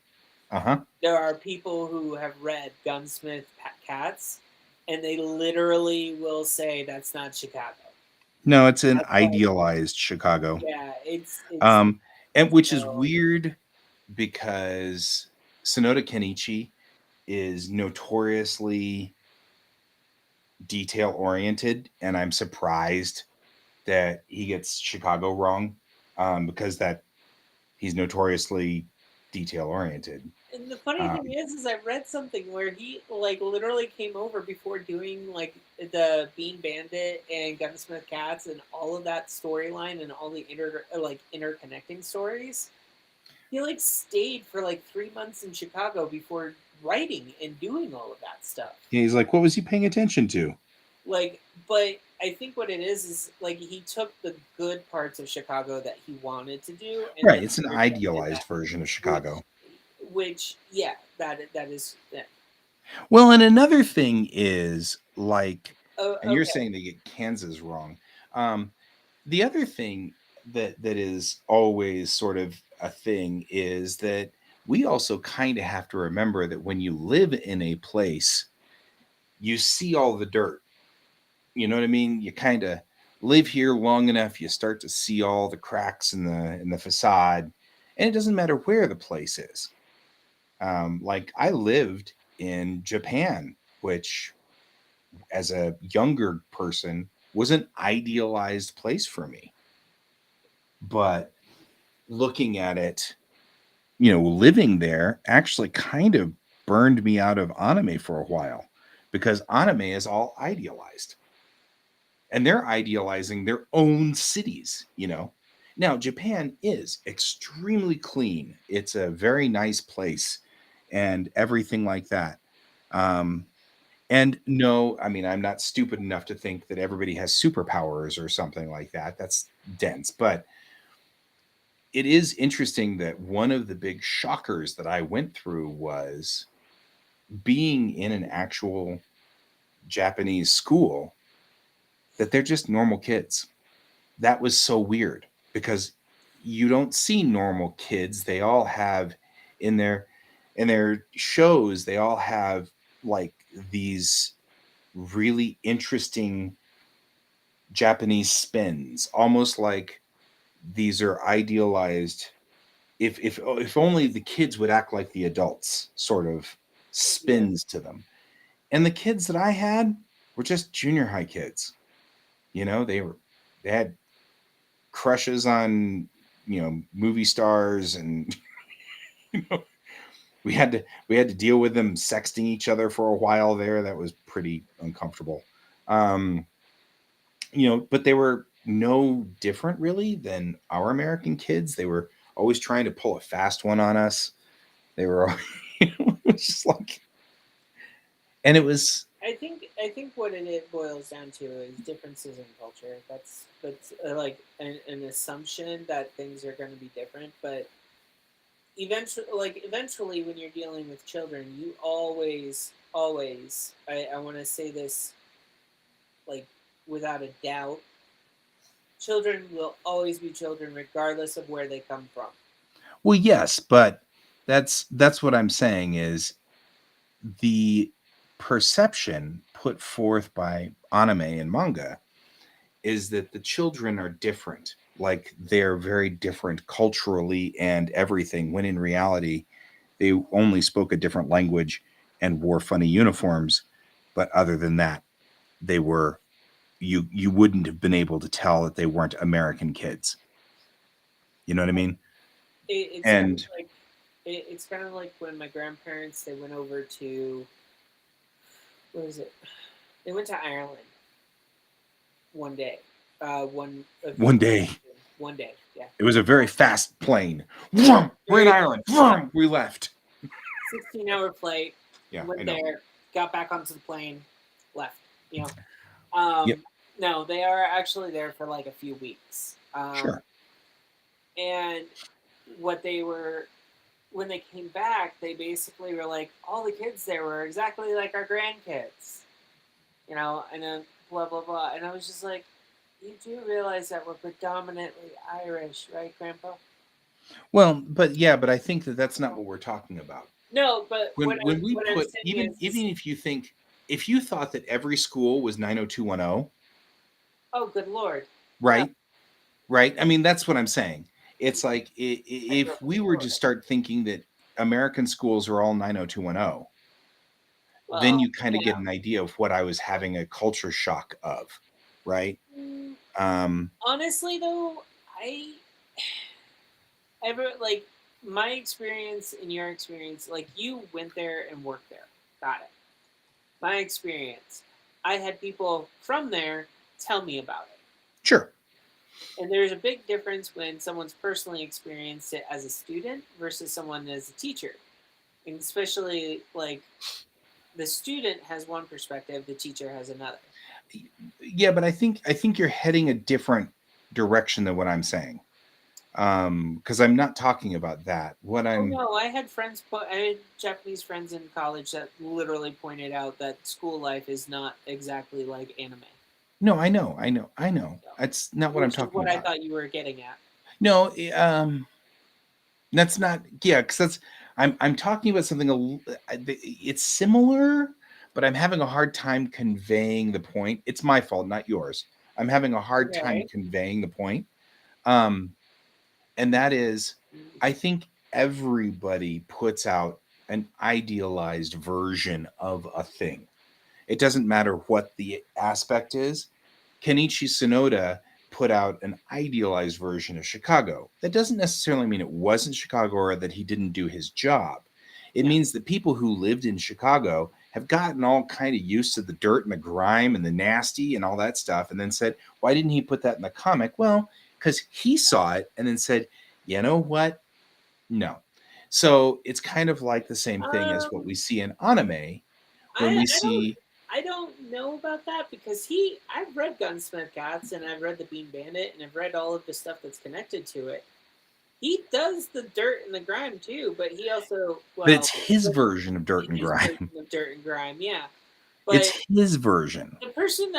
the author that we are particularly talking about also added a few things that haven't been seen in Chicago in a long time, which is um, the brothels and the Yeah. legal brothels So he's and all of that stuff. Like it was already an altered version of Chicago right from the get go from that. right. He And I he think was a lot of idealizing the entire thing already. yeah, like basically his version of Chicago, mobsters never left. Mobsters still run the town and stuff like that because the characters in Gunsmith Cats they basically sometimes work for them Right. and sometimes they work against them. It just depends on the storyline of that chapter. Um, Exactly. I And mean, that's what I was saying was that I think that rather than saying that he did it wrong, I think that what happens is people interpret the way they want to interpret. Like thinking about, I mean, even if we talk about things like what I'm doing here with Bellatrix, the entire point of what I'm doing is to illustrate a utopia that I would like to see. And when you talk about Star Trek, everybody argues over how does Star Trek survive without money? And I'm like, you know what? It doesn't really matter. That was a utopia what do you that know? They Gene have. Okay, Roddenberry I just wanted to wanna, see. I just want to point one thing out. They did have money in Um, Star Trek. You never saw it, but they did have a source of income. They had a way to pay for things. okay, so this could become one of those. Then you argued with the Trekkie for about 20 minutes over something. So give you Okay, fair no, warning on like this. hear me If you're out. talking Hear about me. gold Hear press me. latinum, No, I'm not talking about that. Hear me out, okay? okay, Because in some of the episodes which were filmed displaying their version of Utopia Earth, restaurants, especially Cisco's father's restaurant, mm-hmm. they did have. I don't know if people catch it very much, but they do have someone in the background delivering a check. It is just signed and then given back to them. That's all it is. Sure. Well, many people have oft So, said that Star Trek is a meritocracy. right. And a functional meritocracy still has some kind of operable currency. It's just that, and in fact, so does the Unity. The Unity is a meritocracy as well. However, the dollar, if you will, in the Unity is valued at 1 hour of work and locked. So it doesn't instead of saying that um, you're I'm going to say that Pepper's work is valued at 50 cents and my work is valued at $100. Instead, we just value one unit, which is an hour's worth of work, is the meritocracy sort of setup. Many people have said that that's probably what has also occurred in the universe of Star Trek, is that there is a value to an hour's worth of work. And and of course the then there's the sub questions of how do I know that you did work, and Right. stuff like that. So that becomes part of the complication that goes on in Unity in this world, is what is the value of 1 hour's worth of work. The truth of the matter is we live in a post scarcity society in Unity. They have the ability to print all the food you ever could need and print a house and print a whatever, and you can pretty much print it out of thin air. That's one of my magic technologies that you always say in a sci-fi has a magic technology. So transporters are a magic technology for Star Trek. You can't figure out how it really works.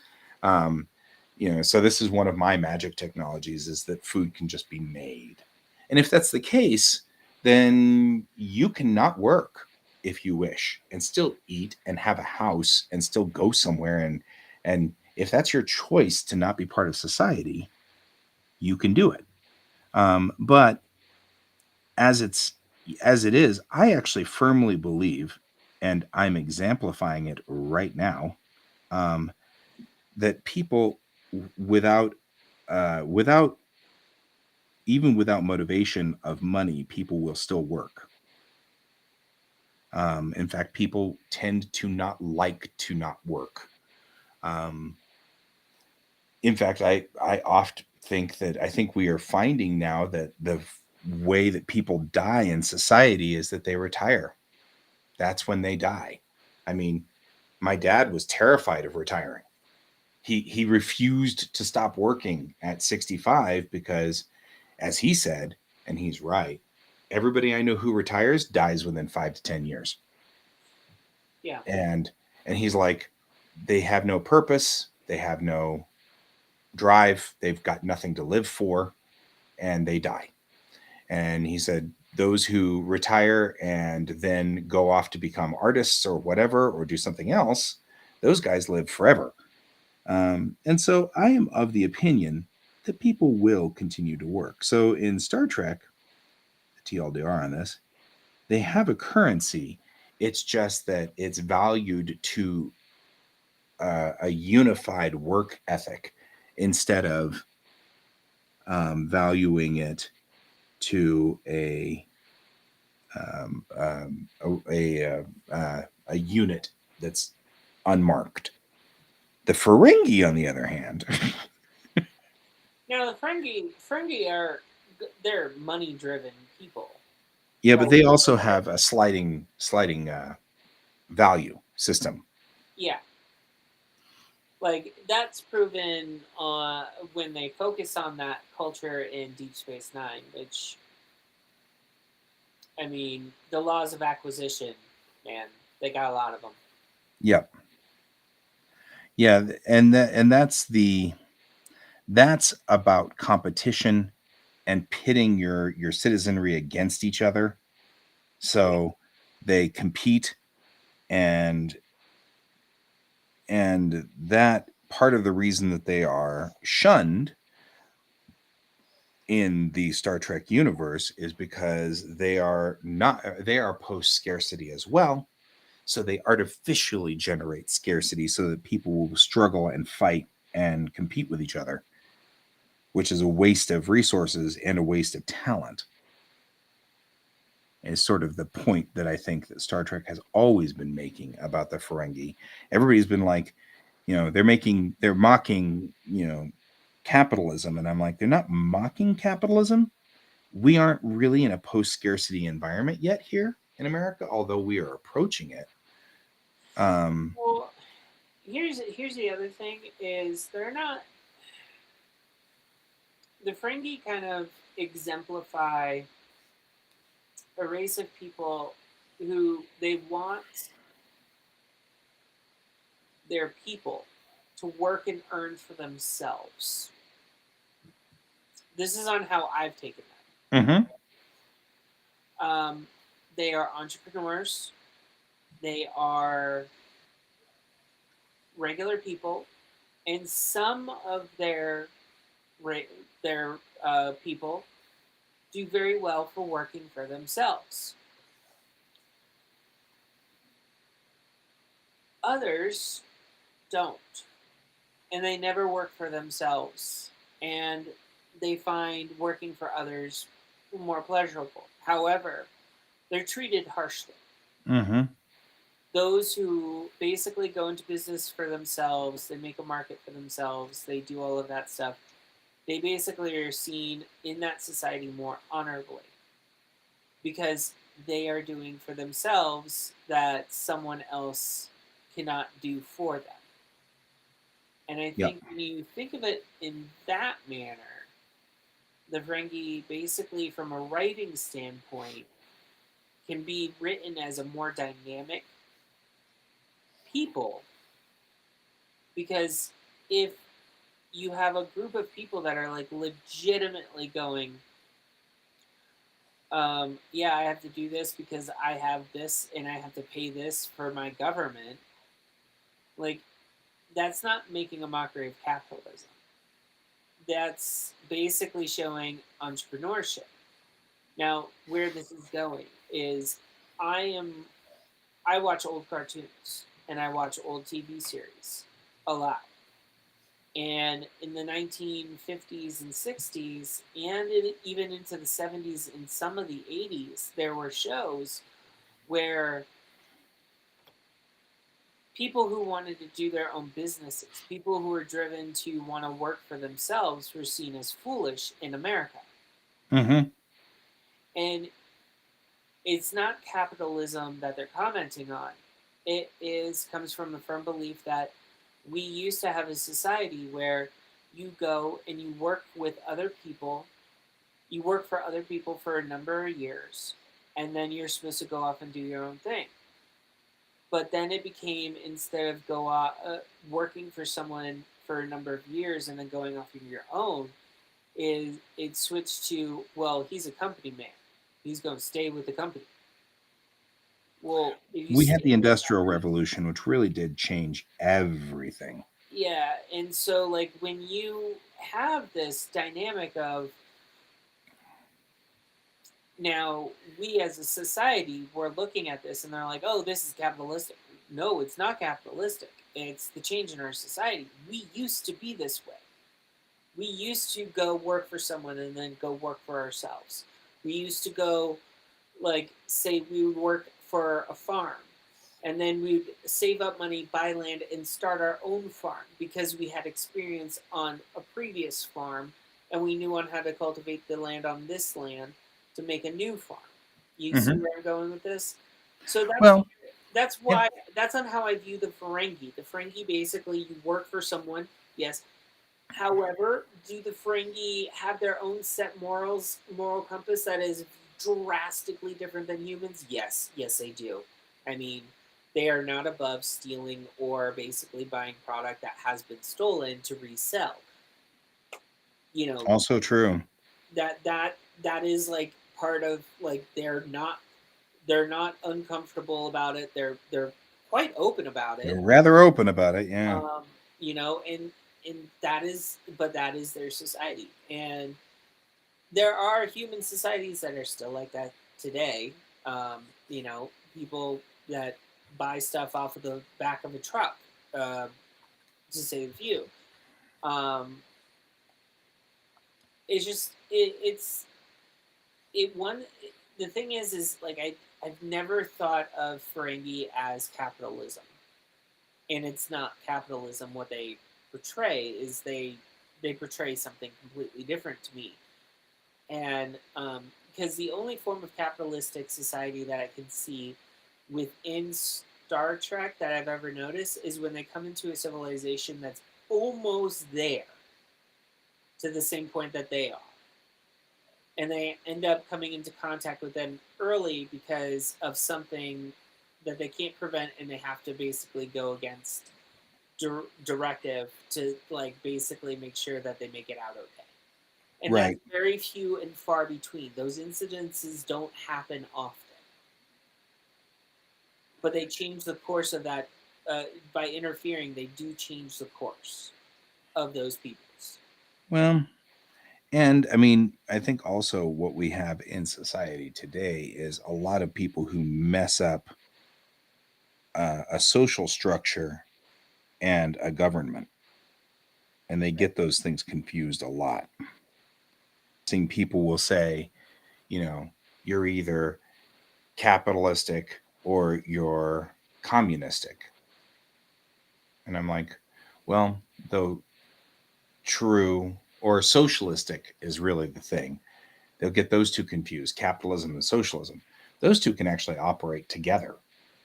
And people get those things mixed up all the time. Or they'll say socialists are not Democrats.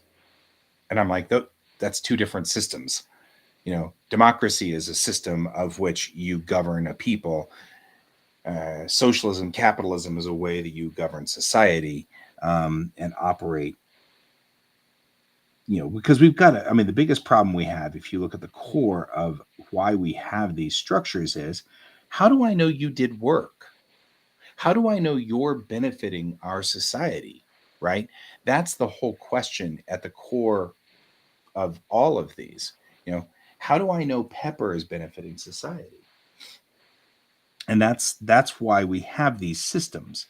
You know, you can't, I need to give you something so that you can, if I work with you one on one, it's fine. I can see that you did stuff today and you helped society and everybody nods and we all go on and the world moves. But how do you tell somebody, a complete stranger that you've never met before, that you know, you're a valued member of the society and you're not, you know, just kind of hanging on doing nothing, you know? And that's really where all this comes from.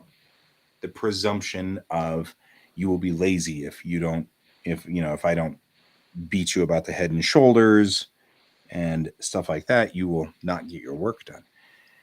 Well, of course I'll be lazy if you beat me over the head and shoulders. Right? Because you'll be Cause me to have a asleep at that concussion. point in time. That'll hurt, but it It'll hurt. hurts. It'll hurt. It'll But I hurt. mean, that's I see that we have quite a bit of a problem with understanding what all of the points and purposes of all of these things are. Like, why do we have all of these systems? Why do we need all these systems? You know, there's, and that's part of it, is that, you know, we mix it up. I keep hearing socialism versus capitalism, and socialism is a social structure and not a not a structure of government, and not a structure of it even isn't even really, to some degree, a merit based thing. There's no merit base to it. It's not about socialism is not about you, is really what it boils down to. It's about operating the system so that no individual in the society is left behind. Well, And it can work with capitalism, because capitalism isn't about that. It's about valuing the individual and how much value the individual has. And that's two different things, but they can work together. And I'm noticing people don't ever, you know, I have a lot of problems explaining that to people. You don't have to, you can have a socialism and a capitalism in the same spot. You socialize things like your military. You socialize things where, you know, big projects need to be socialized. Things that are larger than the one individual. Little projects like your business or your house or how you operate you, that can be capitalized. Because they're two different systems. Don't draw on the onion skin. Keep trying to draw on the onion skin. It'd be really cool if Clip Studio Paint would do something like, you know, a red alert that says, "Are you sure you want to draw on that layer?" You know, right. I didn't draw on that layer this time, so I don't have to bring up the comic, but I got really freaking close to drawing on that layer.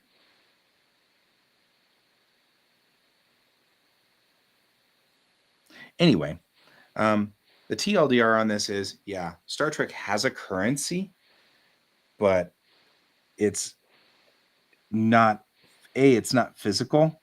So as long as you are, you know, especially in Starfleet, you're on board a ship, they just assume you're doing your work. So you have a stipend, which comes from somewhere. Well, honestly, I do think that not having like a physical monetary currency in Star Trek is actually probably a good thing when they're on the ship, because you know, people who like Guinan that was running the bar, like if they're away from home, they don't have cash. And I mean, who wants to carry around like a card? You know, Yeah. what would be the use of that at that point in their society? Especially since their society was formed after a nuclear war, which took out most of their electronic devices anyway. Yeah, I mean that's one of those things. I mean, as Brent will attest, on board ships, your currency is chores. Yeah. It's not, in fact, I mean, I guess you do actually still buy things, but for the most part, sailors have for ages traded KP duty for things. Ancient maritime art. It's kind of like if you're on if you're on a card ship and you go to Ryza, how do you buy things on Ryza? Right. So that's what I was saying is No. it's a meritocracy, and that actually bears out if you think about it, because nobody asks the Federation officers for currency to some degree. They always ask the civilians. Yeah. And that's because, or at least if you are to follow my theory, that's because the Federation officers are assumed to be doing their work. So they don't need currency. Their jobs are done. Right. And So that's like O'Brien's wife sometimes would complain when she went from being an officer to being a civilian. Like you heard her complain sometimes. and she was complaining about being on a Federation ship. No, She wasn't an officer. In Deep Space Nine, though. Yeah, she wasn't an officer. Yeah. She was a civilian even on the Enterprise. No, she wasn't. She worked in the botany department. Yeah, she was a civilian working in the botany department. But she was working. When she went to Deep Space Nine with O'Brien, she wasn't working. Yeah, but she was still a civilian. That's what I'm trying to get at, guy. When she wasn't working for the Federation any longer, and she was on Deep Space Nine, she was complaining because she couldn't, and that's probably one of the reasons why she was complaining, is she couldn't pay for things on her own. She had to do things through her husband, and she wasn't used to that. That's what I'm trying to get at. Oh, messages from Bill is right now going on. What Star Trek talk is going on? Yeah, we were talking about Keiko. Yeah, we're talking about whether Star Trek, because they were talking about, we were discussing that Star Trek has to have a currency of some sort. Yes. Because what was going on, they needed money for things. One of the things that I was going to retaliate to Pepper's argument there was, though that's true, Keiko is also dealing with Deep Space Nine, which had obvious currency. I mean, they were obviously trading gold press latinum all over the place. So that wasn't a Starfleet. That wasn't even really considered Federation. It was an occupied territory of Bajor during the show. So I could see that being the case with Keiko, but on board the Enterprise, she was a civilian botanist. So if you assume Star Trek, you assume the Federation's a meritocracy, she earned her hours by doing botany work on the Enterprise. So she would have been paid in hours or whatever. Which in of itself is a currency. Anything that conveys value to work that is used in trade with other people who do work for their work, then you have currency. Yeah. Well, and that was what I was. The name doesn't matter. Yeah. What I was saying was that in my comic, they have a currency, but it's locked to 1 hour of work instead of being locked to other values. Mm-hmm. So you do 1 hour of work, you get 1 unit of currency. Mm-hmm. And that way everything is locked. And since it's a post-scarcity society, you can generate food out of thin air, quite literally. There's no, you can even decide not to work and just spin out for a year or two.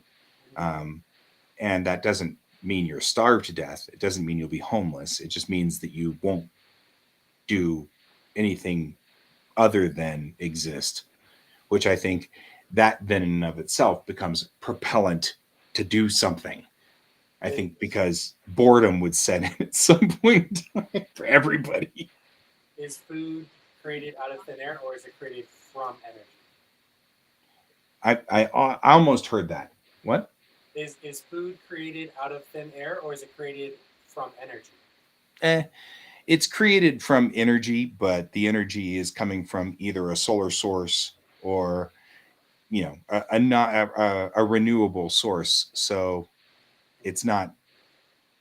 I mean, one could argue that, but that's not scarcity either. I mean, Well, you I just mean, I'm assuming those systems need to be maintained by some amount of staff. So there's some amount Right. of work and effort to facilitate the production of energy via a renewable resource. Like, right, and you can earn your 1 hour of merit time, your $1 for manning the Replimat. I man the Replimat. Here, have your food bill. You know, I'm I have assuming earned my 1 hour. is the 1 hour does quality go into the 1 hour? Like, does it matter how hard you worked or the quality of that work? Well, that becomes a value then. How do you know that? I mean, because part of the reason that I actually have this feeling is people don't value my work like they value my wife's work. Right. But I work just as hard as she does. Mhm. You know, I have been putting in lots of hours to do this where I'm going to be paid $5 for the comic book, you know? And so the value of my 1 hour is apparently, you know, 0.00001 cent, whereas the value of her hour is apparently $25. But that's subjective. You can't objectively say she worked harder than me. You can't objectively say I worked harder than her because we both have two different types of jobs. How do I know your 1 hour is worth something more than my 1 hour? Because you worked on a computer network. So my thought was if you just said 1 hour of work is worth $1, and maybe even had some variation of it that said if you work 1 hour on something that's selfless in some way that's decided by society, e.g., you worked in the sewers, you know, working on the sewer repair, you'd get $2, you know, or whatever. So that those things that help society but don't necessarily help you gain more money. So you'd encourage people to do things that are not as being a teacher would definitely be one of those things. You're helping kids, but not helping you, you know, fixing the sewers, you know, fixing the Replimats, you know, but if you're producing art, that's for you, but everybody else consumes it. That's still a thing that would be valued at 1 hour, sort of thing. So that was something I was just kind of pondering. Because I originally I was going to do no, it's a utopia. They don't have cash. But then I realized, no, there would have to be some kind of value to things in some way. The problem I have isn't valuing, it's the subjective view of value. You know, who decides that you worked harder than me? Well, it's the difference between the value of work between specializations, Right. and it's the subjective view of the value of work within a given specialization. So if you and I are both artists, and or let's say you and Craig, right, or you and Pepper. So you're both artists. He takes several hours to do the same amount of work you do in one. Right. Is your hour worth more than his hour in the same specialization? Because maybe you've been doing it for 20 years and he's only been doing it for one. That's a very valid point. Mhm.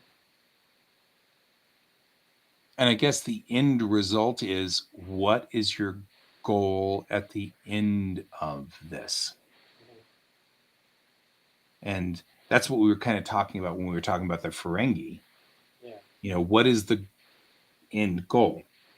If the end goal is to say, Pepper and I have both contributed to society, we're valued members of society, then it doesn't matter whether he's valued more than me, Mhm. as long as we are doing things that are beneficial to society.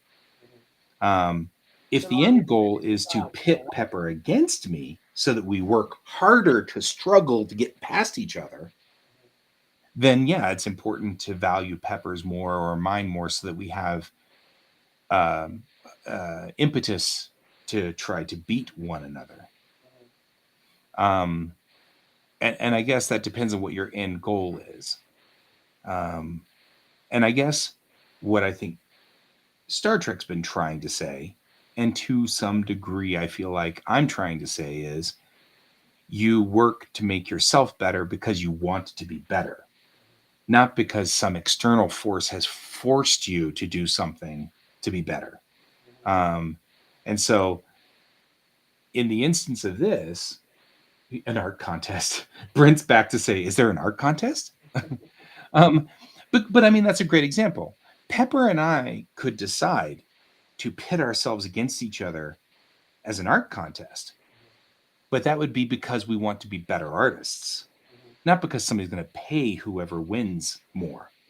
You know what I mean? If you were to just informally say, Pepper, Guy, draw a cat, go, it would be fun for us and we would enjoy it because it would be something we would do to be better artists.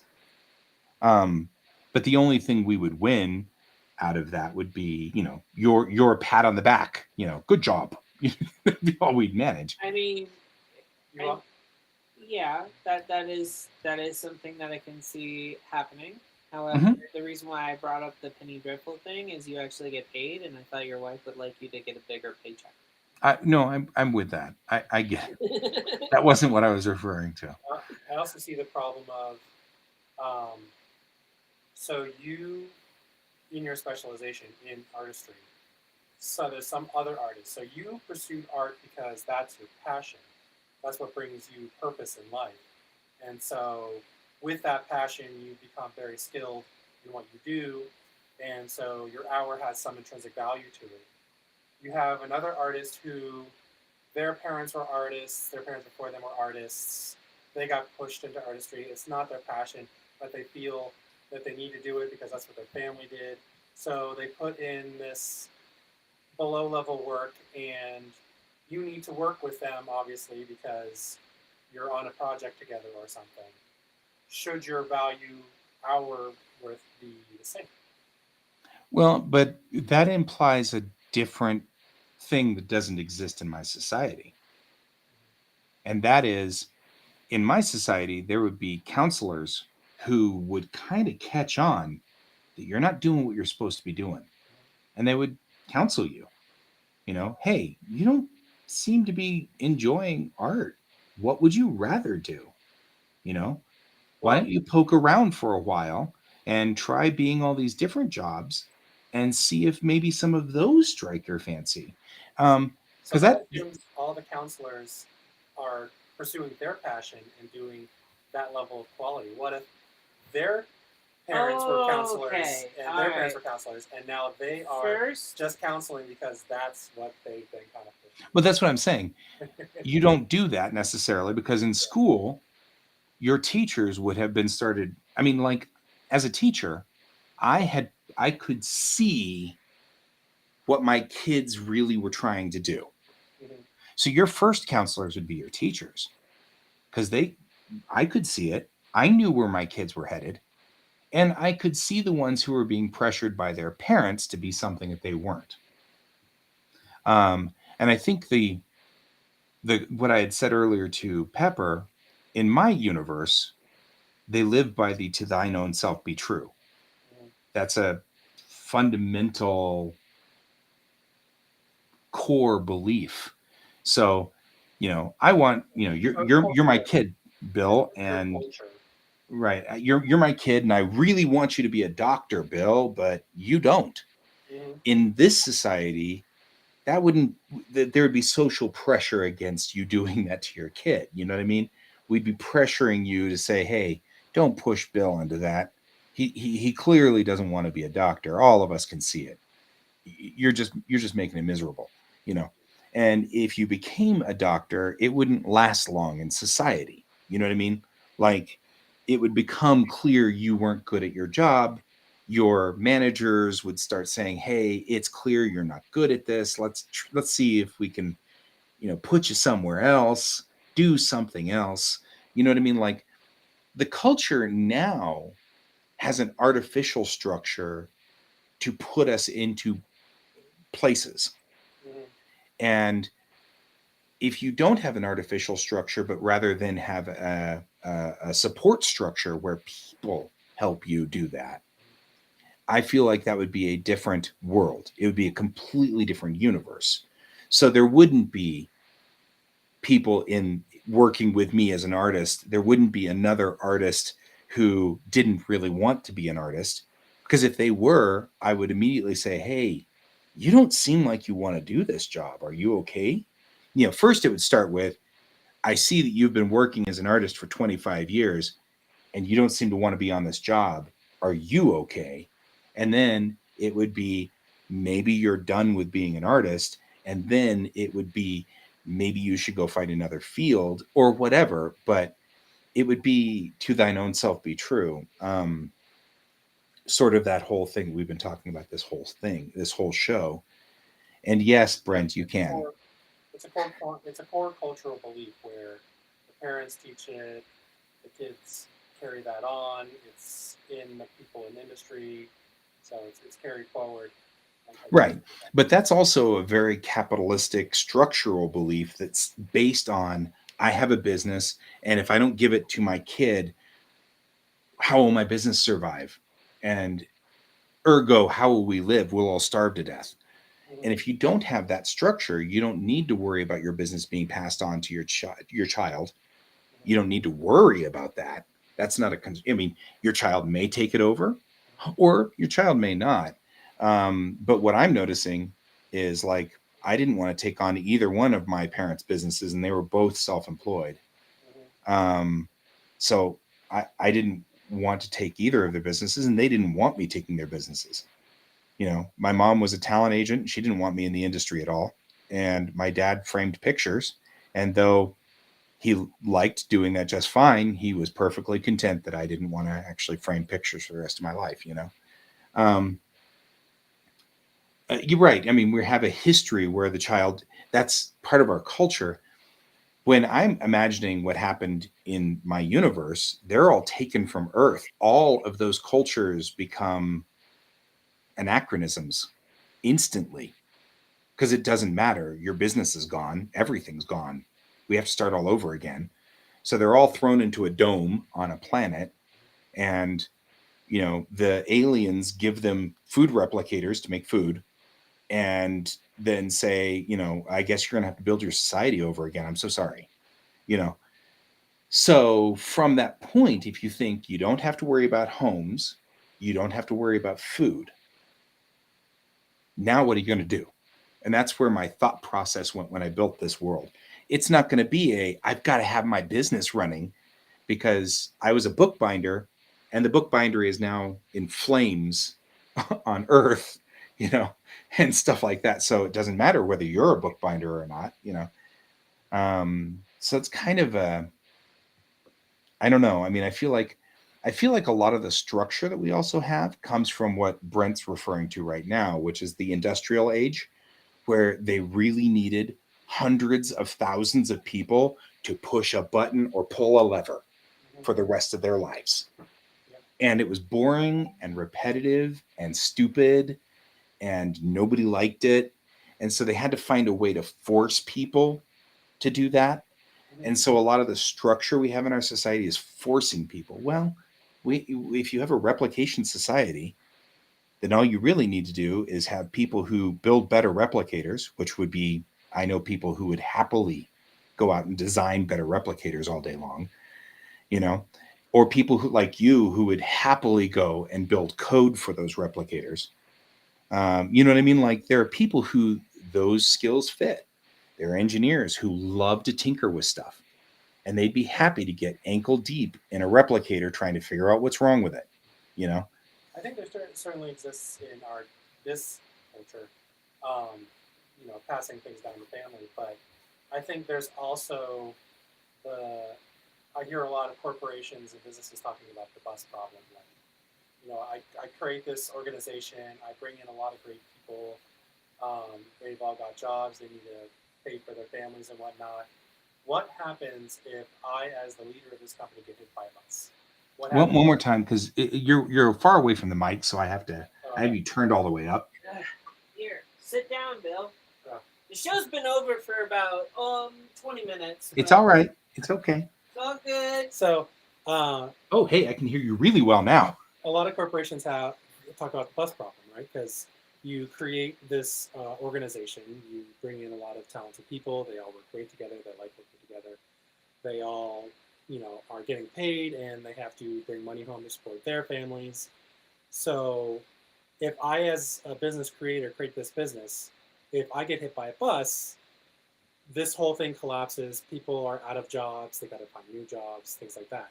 Mhm. So I'm not looking necessarily to pass on to another family member. The question is, how do I allow this to keep going so that those I have brought together and cultured an environment that is hopefully good. You could argue some businesses are good and bad, but presuming mine is a good environment and they like where they work and they get all the benefits, how do I make sure that keeps happening for them should I get hit by a bus?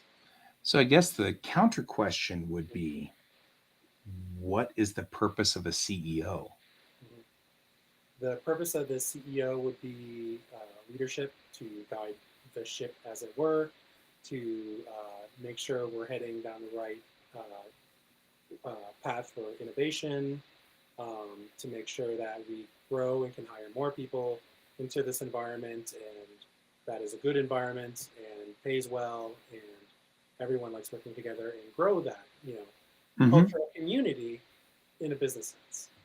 So then, in that instance, Mhm. looking at it from that point of view, you even said it right there, the captain of a ship. What happens when the captain of a ship is killed? The ship doesn't disband. They don't put all the sailors in the water. They don't dismantle the ship. They In- put in our another culture- captain in culture, charge. because a business is not a ship, and without leadership, it will just break apart. Because someone needs to sign all the paperwork, Right, but that's what I mean. work with It isn't to pay taxes, and with your municipalities to pay for the building you're in. right. But what I'm trying to kind of get at is, if you got hit by a bus, please don't get hit by a bus. If you And got hit by a I'm bus, just as if I were a business leader. right? I know. But but I still have little bits of my mom in me who, don't say those things. You'll make them come true. She believed that stuff. Anyway, if you were to be hit by a bus in this instance, the proverbial bus, somebody else would just take the ship. In your I mean, interest, or do what? in your the reality In this world, yeah, in my world, in the in your Unity, world. Okay. yeah, and not in real life. I mean, obviously, that's real life's a different story. Right. What I'm trying to say is, I've been playing with and thinking about an idea of a functional meritocracy and how does it work. Right. A functional meritocracy would then, if you're valued at $1 per 1 hour and it never changes, with the exception of possibly $2 per hour if you're doing something that's not that's whatever, that's for the society, based solely for society. So you've got a little bit more encouragement to do things that are society based, so that you don't, but if it's always valued at that, the questions you're coming up with are very good, which is like, okay, what happens if I'm a better artist than Pepper or whatever, but we're both hired at the same job? Yeah. We're both doing 1 hour worth of work. We're both getting paid the same amount. Well, the reason why I'm asking myself in my head, what's your answer to this? And my solution to that one is, it's a different opinion of how you're approaching this. You're not approaching it by asking Pepper to be a better artist than Guy. You're not asking for Guy to be a better artist than Pepper. You're finding a position for Pepper and Guy that fit in the company that does the work that you're looking for. And then if Pepper is just not up to task, we reassign Pepper to a different location doing a different task for whatever is the reason, So, like for example, Pepper is a much better watercolor artist than I am, by far. I mean, by leaps and bounds. But I've done more on time doing graphic design. So you wouldn't put me on the background painting and Pepper then on page layout, because I've got more experience on the page layout than Pepper does, but Pepper is doing much better on background work than I do. So in other words, it's a matter of looking at it from the how do you take your resources and place them in the right location, rather than how do you make the resources compete with each other to become better at things that they're probably not interested in or good at. I think my questions really revolve around the fact that, and maybe your human beings in your universe don't suffer with this, let alone aliens they work with. Human beings have this genetic predisposition for fairness, and it's to such an extreme that our biases and our perceptions can skew it. And so we think that we're doing something of greater value than the other. So you could even out everything to be like an hour's worth of work, but that perception of unfairness would still exist between people who do things in the same specialization, where one person feels they are doing work of more value than the other, and then they would feel that the system or their amount of pay is unfair, which foments resentment, which then affects the work and the environment and the quality of work and society, and it just spirals from there. Now, humans may not have that problem, and neither may the aliens. But that was just and maybe this is one of those that, I mean, the way to put a lampshade on it would ideally be just to say, well, none of the other aliens have this problem, so they just force the humans to deal with it. That would definitely put a lampshade on it. But I would rather address it. You know what I mean? Like, because you're coming up with very important and thought-provoking things that are making me go, hadn't thought of that. And I do agree, but what if we were to do a different thing, which was, instead of saying, Guy is more experienced as a XYZ artist than Pepper, we're going to give him more money than Pepper. What if you were to say, Guy then now has more responsibilities and more respect in the business and moves up to level 2 in section 5? It's not changing the value by the pay that you got. It's changing the value of how the company perceives your position. In other words, you move up from being a lieutenant to being a lieutenant commander in the military. The military, even though I know that the military does pay people differently when they're at different ranks, but the point is, if you imagine that the military pays everybody the same, let's say, and let's just pretend that they did, you'd still get more by moving up one rank, because you'd still have to start dealing with more people, or you'd have different responsibilities, or things like that. But also comes with a different level of respect, and it comes with a different level of appreciation. You know what I mean? Like, people listen to you more because you're a higher ranking official. If a lowly private in the military comes up and says, we're going to war with Russia, you won't listen to them. But if the general comes up to you and says, we're going to war with Russia, everybody immediately goes and gets their guns. You know what I mean? Like, there's a difference in the way that people are perceived. There's a social structure that comes with it too. It's not just, I don't listen to Bill Gates more because he's rich. Right? I mean, I value your opinion by far over Bill Gates, but Bill Gates makes a gajillion times more money than you do. So we don't actually have a society where the fairness is in the money. The fairness is in your position. And so if you separate the position from the money, and say, hey, we're never going to let you starve. We're going to value you in a different way, which is exactly what we're doing here in the system. Then it's just about your merits in there and what rank you position in the company. Sounds a little bit similar to the olden days where before they were taxing for everything, and people could just have a bunch of wealth if they wanted to. It was the wealthier you were, you had more responsibilities. Like, great, you have all this wealth now. By the way, you're responsible for building all the roads now and the schools, and Right. because you seem to be really good at operating stuff, so good on you. Right, exactly. And if you separate that from the actual wealth part, then people aren't looking to acquire Mhm. with their wealth. Instead, they're looking to just further society and further themselves. Mhm. And I think that's where Star Trek has been trying to head in its end run around. Mhm. Is if you remove the dollar amount, then Bill Gates might still have the same level of respect because he was in charge of Microsoft, which was a big company. And you might still go to Bill Gates and say, I will listen to you for business advice. Mhm. But Bill Gates cannot purchase Washington. Mhm. You know what I mean? And cannot buy Oregon, and cannot, and you can't have a senator be bought off because they're struggling to put their kids through college and they need to come up with the money somewhere. So I guess I'll vote for the oil lobby. You know what I mean? That kind of stuff can't occur because that section of it doesn't work. As long as the Maslow's level of needs on that first level and second level are met at all times, corruption starts to go away because you don't have to worry about not having enough food. You don't have to worry about being safe. Corruption of monetary means. There's always corruption of power. I'm sorry? Corruption of monetary for corruption forces for monetary means would be eliminated. I think you'd still have a problem with corruption of power. You'd have corruption of power.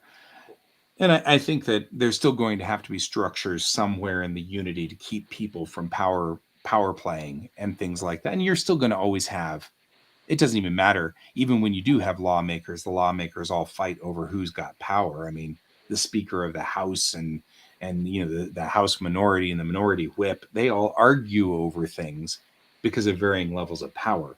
Mhm. And I don't think they're getting paid any different, really. They might get a stipend difference, but that's not. But it's all flattened on the government side. It's always flattened. You are either a GS8 or you're a GS9, and that's the way it goes. And it's very flattened. You can look it up on the web. So yeah, it's one of those things that I think that the government side on how to keep the unity from having power plays will be a different story. I think that you and I might agree wholeheartedly on that because I think a lot of it are term limits and things like that where you just can't stay in there. But I also think that the perception of working for government would be being limited to be on public service. So it'd be construed as a public service. I came up with the idea that instead of term limits, because you don't want good people to leave either, is term. What was the phrase? Well, basically, have gaps, so you can only serve 2 consecutive years in a row, and then you have to step down. Gap out for a while. You can run again and serve 2 other terms, but you have to let it cycle out. And you have to let your memory fade. Right. So That would have to be. basically That would be what I would say is your memory would have to fade. So however long that takes, whatever that would be, I'm sure some scientist would spend quality time trying to figure out how long memory takes. I'm not so concerned about that because I feel like if you were that good, then given 1 term out of office, if the next person stepping in wasn't better, then you would come back in. But if they were better, then you could still be remembered, but you'd be remembered where you were. And you weren't as good as the new person, so that would continue out. So, Yeah, I think that you're up against something I have seen, which is like a drag towards the idea of change. There's always sort of a natural drag resistance to change. So, I might be, it's you versus me on this, and you're the you're the person who's already here. I'm just going to keep voting for you because at least I know what's going to happen with you. And so I don't like you and I've never really liked you, but you're better than some guy we don't know anymore. Right. So I think you're right. That would stop that. But the only thing I'm worried about is I have seen propaganda get completely nutsoid Mhm. where, you know, people are idealized and people are vilified to super weird extremes, like you know, and it depends on what political alignment you're at. So I feel like there has to be some kind of forget, you know, long enough for the historians to catch up to give sort of a level playing field, Right. so that whenever I look up Senator Bill, you know, I'm not just remembering that last year he was the best thing that ever happened for us, and this year we have a Blurpleblatt, which is the opposite party, and he's the worst thing that's ever happened. I want Bill back so bad. And really, when you look at it at a level playing field, neither you nor I were any better or worse than the other one. Mhm. And so you just end up with what we've got, which is this tit for tat, flip, flop, flip, flop, flip, flop, flip, flop, where the Democrats are in power for one term of presidency, and then it's the Republicans for one term of presidency, and then Democrats, and it just flops back and forth. I think my solution to that is ranked choice voting. Is what? Ranked choice voting. We need to get away Yep. from the binary system that we have, where it's one or the other. Oh man, I would If it's love to one have or choice the voting, other, ranked then voting. vote this way. I think that's the best thing ever. And that I'm 150% with you on that one. I mean, you know, and I don't know. It's like everything. Like daylight savings time was another one of those things where I'm like, nobody likes it. Why haven't we done something about it? There's And a bill I in think our that, house, by the way. yeah, I know. I mean, they just passed a bill, but I thought it was very funny that every year I would think that at daylight savings time, why nobody likes this? Why are we keeping it? Mhm. And it took until apparently 2022 for them to finally, for the Senate to finally go, we should get rid of this. Like, have you met anyone who's like, my business relies on daylight savings time? Oh, that was your thread. I posted that too. Okay. Yeah. That bill too. So Well, I don't think it's passed yet. Has it passed? it passed Senate, but it has to go to the House now Oh, okay. because it started in the Senate. And so it has to go to the House. But I don't think the House is going to reject it. And Biden's certainly not going to veto it. Mhm. I can't see anybody nobody has any interest in nobody likes daylight savings time, or nobody likes the time change. I guess I shouldn't say daylight savings time because I think we're going to go to a permanent daylight savings time, but nobody likes the time change. Nobody likes the time change. We could go on for this for hours, and I know you're past your show. Next time you visit, we'll talk more. Yeah. No, actually, you every time you say stuff like this, though, it's value. I don't want you to think it's not valued. Yeah. You're challenging my structure and my world building and making it a stronger world building. Mhm. So I really always appreciate it. And no, you're not taking up my time. This is worth it. Yeah. So please don't think you're doing something. I love hearing you've got some very good and unique and opposite ended ideas from where I'm coming from. Mhm. I'm just building a world from my brain. When you give me these ideas, I'm like, that's solid. I need to at least either adopt it or come up with a reason why I can't, you know. The dark side has many good questions. So I should do an episode with Bill every once in a while. I agree, Brent. It should just be you and me, and we should just sit there and hash at some part of my world building. That's what I feel I contribute always is good questions. That's all. Yeah, it's an awesome thing to have you around, Bill. Thank you very much. All right. I don't love you more than Pepper, and I don't love Pepper more than you, but you're both valuable for your. It's like having two kids. I don't love either one of you more than the other. One day I was off work and I said, I think I'm going to join the show with you, threatening him. I was just going to, from my computer, join the show. That would be awesome, actually. All you have to do is just hit the link and then come in on this side, and you could join us. I actually am open to anybody joining the show who wants to get work done like that. So, Brent, I thought about Brent coming on every so often when he's printing and stuff like that. and he's or mini painting. So okay, guys, I'm gonna get going. So it was good talking to you guys. Thank you for being here. By the way, Brent, I do have a gag for him. Nah, don't gag him up. I like Bill. I like when Bill's in here. He doesn't take over that often, so it's all good. All right, I'm going back to work. Go back to work. I will see you guys later. Thanks for joining me, Pepper. I'll see you on Friday. All right, see you then. Bye. Okay, bye-bye.